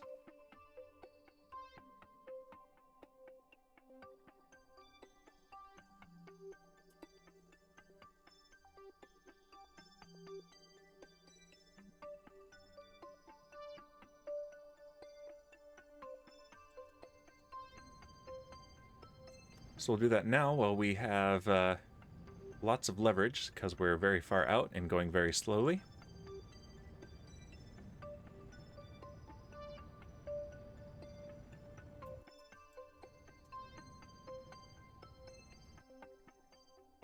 And there we go. So yeah, 13.5 kilometers, that is pretty good. So let's go ahead and move down in there and see how close we are to Optimus Prime's craft. We don't even know what craft it is because his space agency was not particularly forthcoming with the details about this mission.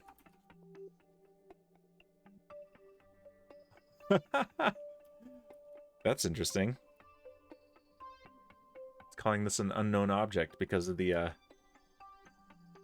ship that we assembled in orbit. Huh. This game gets weird sometimes. Alright, but let's go ahead and do this. Youngster is also one that we'll need to rescue. I'm not going to rescue him now. I'm going to keep him there in case I need someone to rename for a channel point redeem.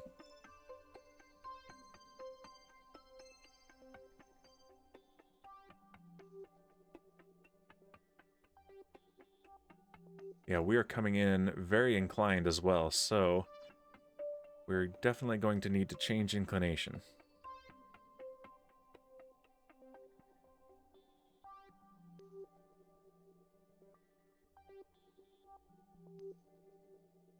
I don't want to do that here because it'll be more expensive while we're going fast. So we'll get our capture orbit, and then we'll come back around, change inclination, and then get our intersect.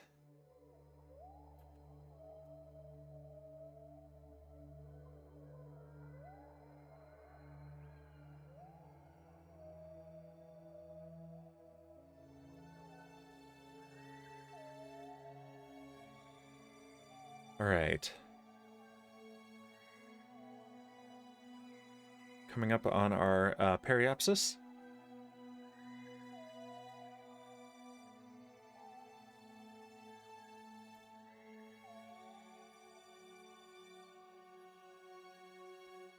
All right, let's go ahead and get our capture orbit. And right here at the ascending node, that's where we're going to change our inclination. Oh boy, yeah, look at that inclination right there. That's nasty.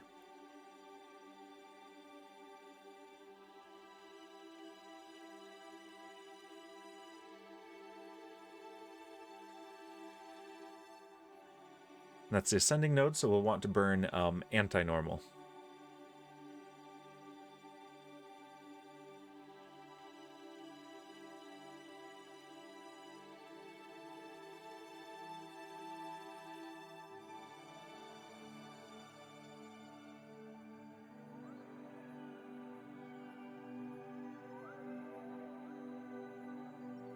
Alright, let's find the anti-normal marker on the nav ball.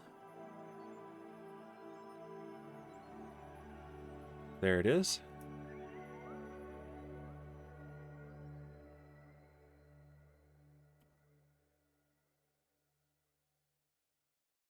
We'll pin that so we can watch how this is going. And let's go ahead and get right up on it.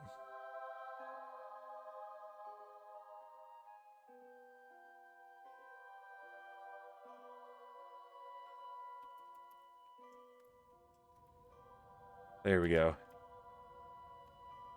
Yeah, easy when you're going this slow.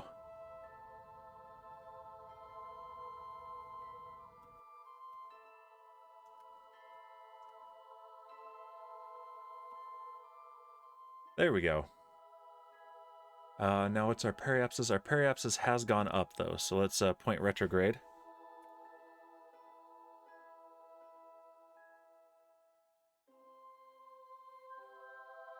I said point retrograde. There we go. All right. And I think we'll be able to do this this intersect, and then we'll have to call it there, unfortunately.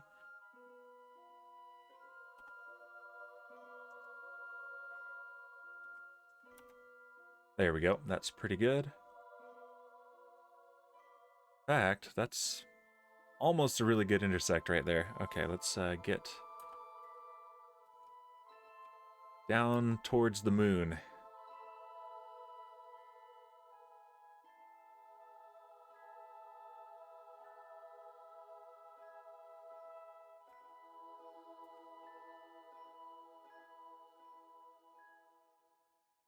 And then the usual drill, we want to get that that marker to come around.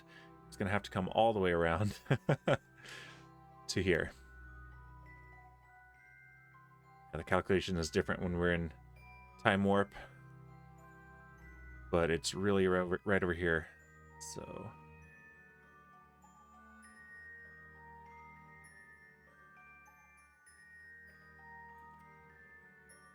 all right, we're 30 seconds away from our periapsis. That should be pretty good. Let's go ahead and burn.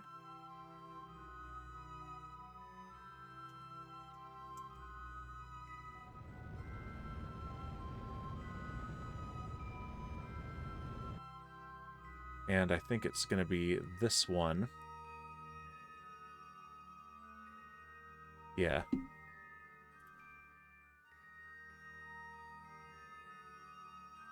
It's usually the second intersect on maneuvers like this.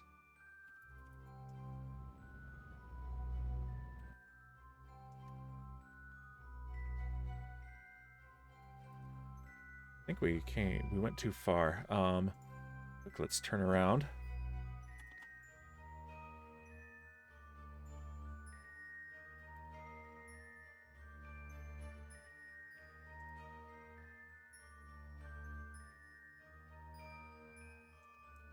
There we go. Yep, it's coming closer. 80 kilometers. 50. 20. All right, 6.4. Let's turn on the RCS and really fine-tune this.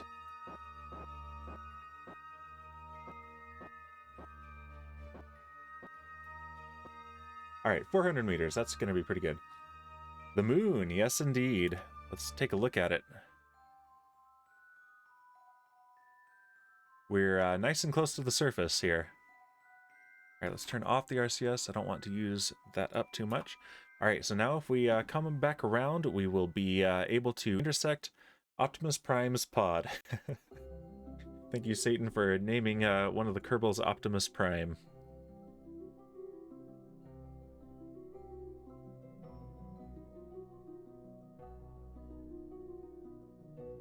There it is.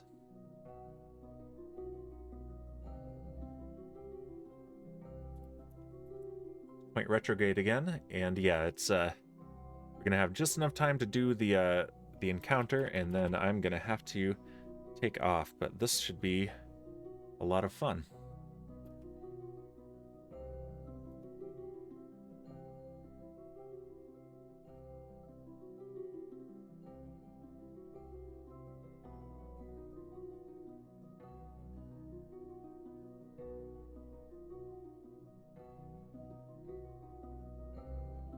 All right, we're 4 minutes away, so let's change to target reference. Go to Mars so we can see Elon Musk's house. Wonder if we'll pass his Tesla on the way.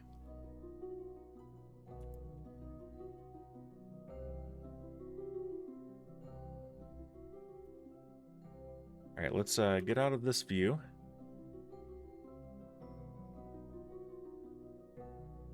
There's the target right down there.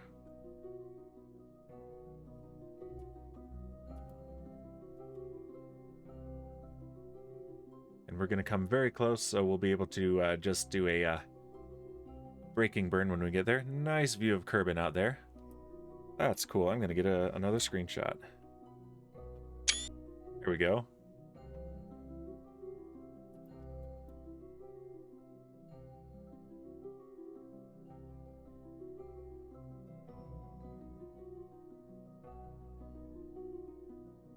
All right, we should be able to actually see it very soon. More than just a speck.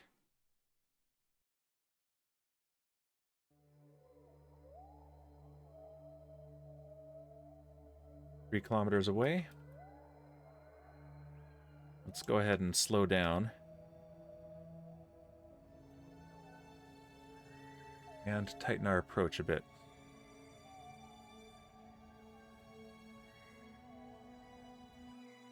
There we go.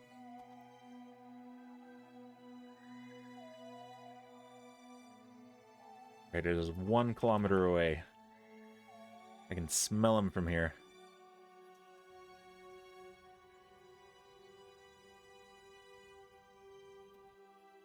Yeah, and we're going to get about 55 meters away.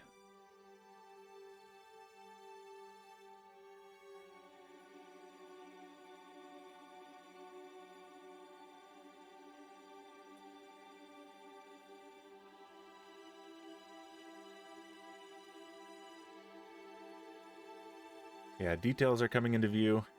All right, we'll see what we're working with here.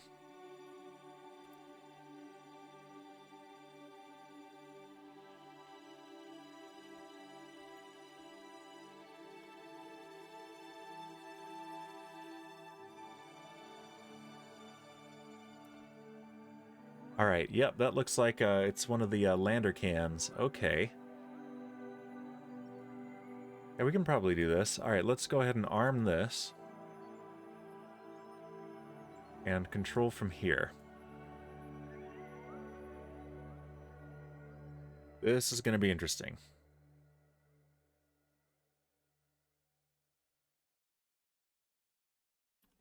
Lock the camera. And let's see if how little RCS fuel we can use doing this. There we go.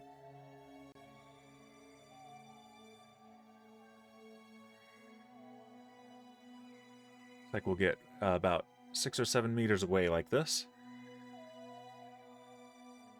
It has been years since I've used the Klaw, and I've never done very much with it, so this is going to be interesting. Here we go.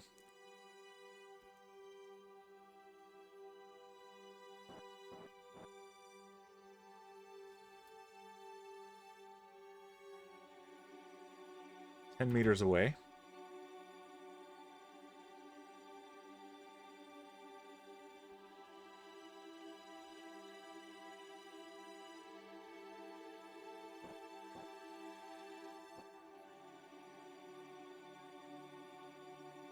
This is definitely going to throw off the balance of this ship by just a bit.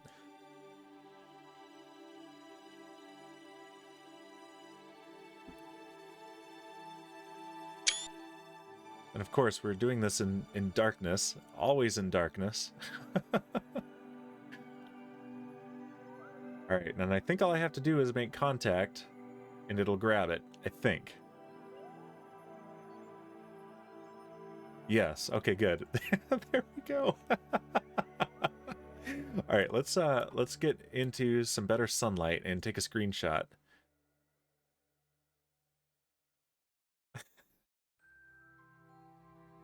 This is amazing.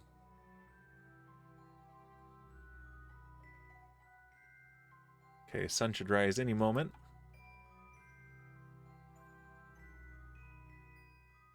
There it is. All right, let's turn off the RCS. Okay. Oh, I love this.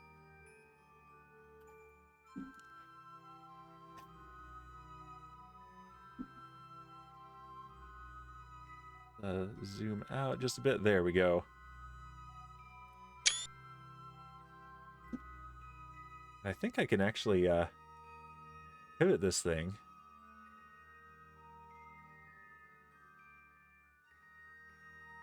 Yeah, I don't want to mess with that right now. Okay, I think this is as good a place as any to stop it, to end it for the day. We're going to pick it up exactly right here next week.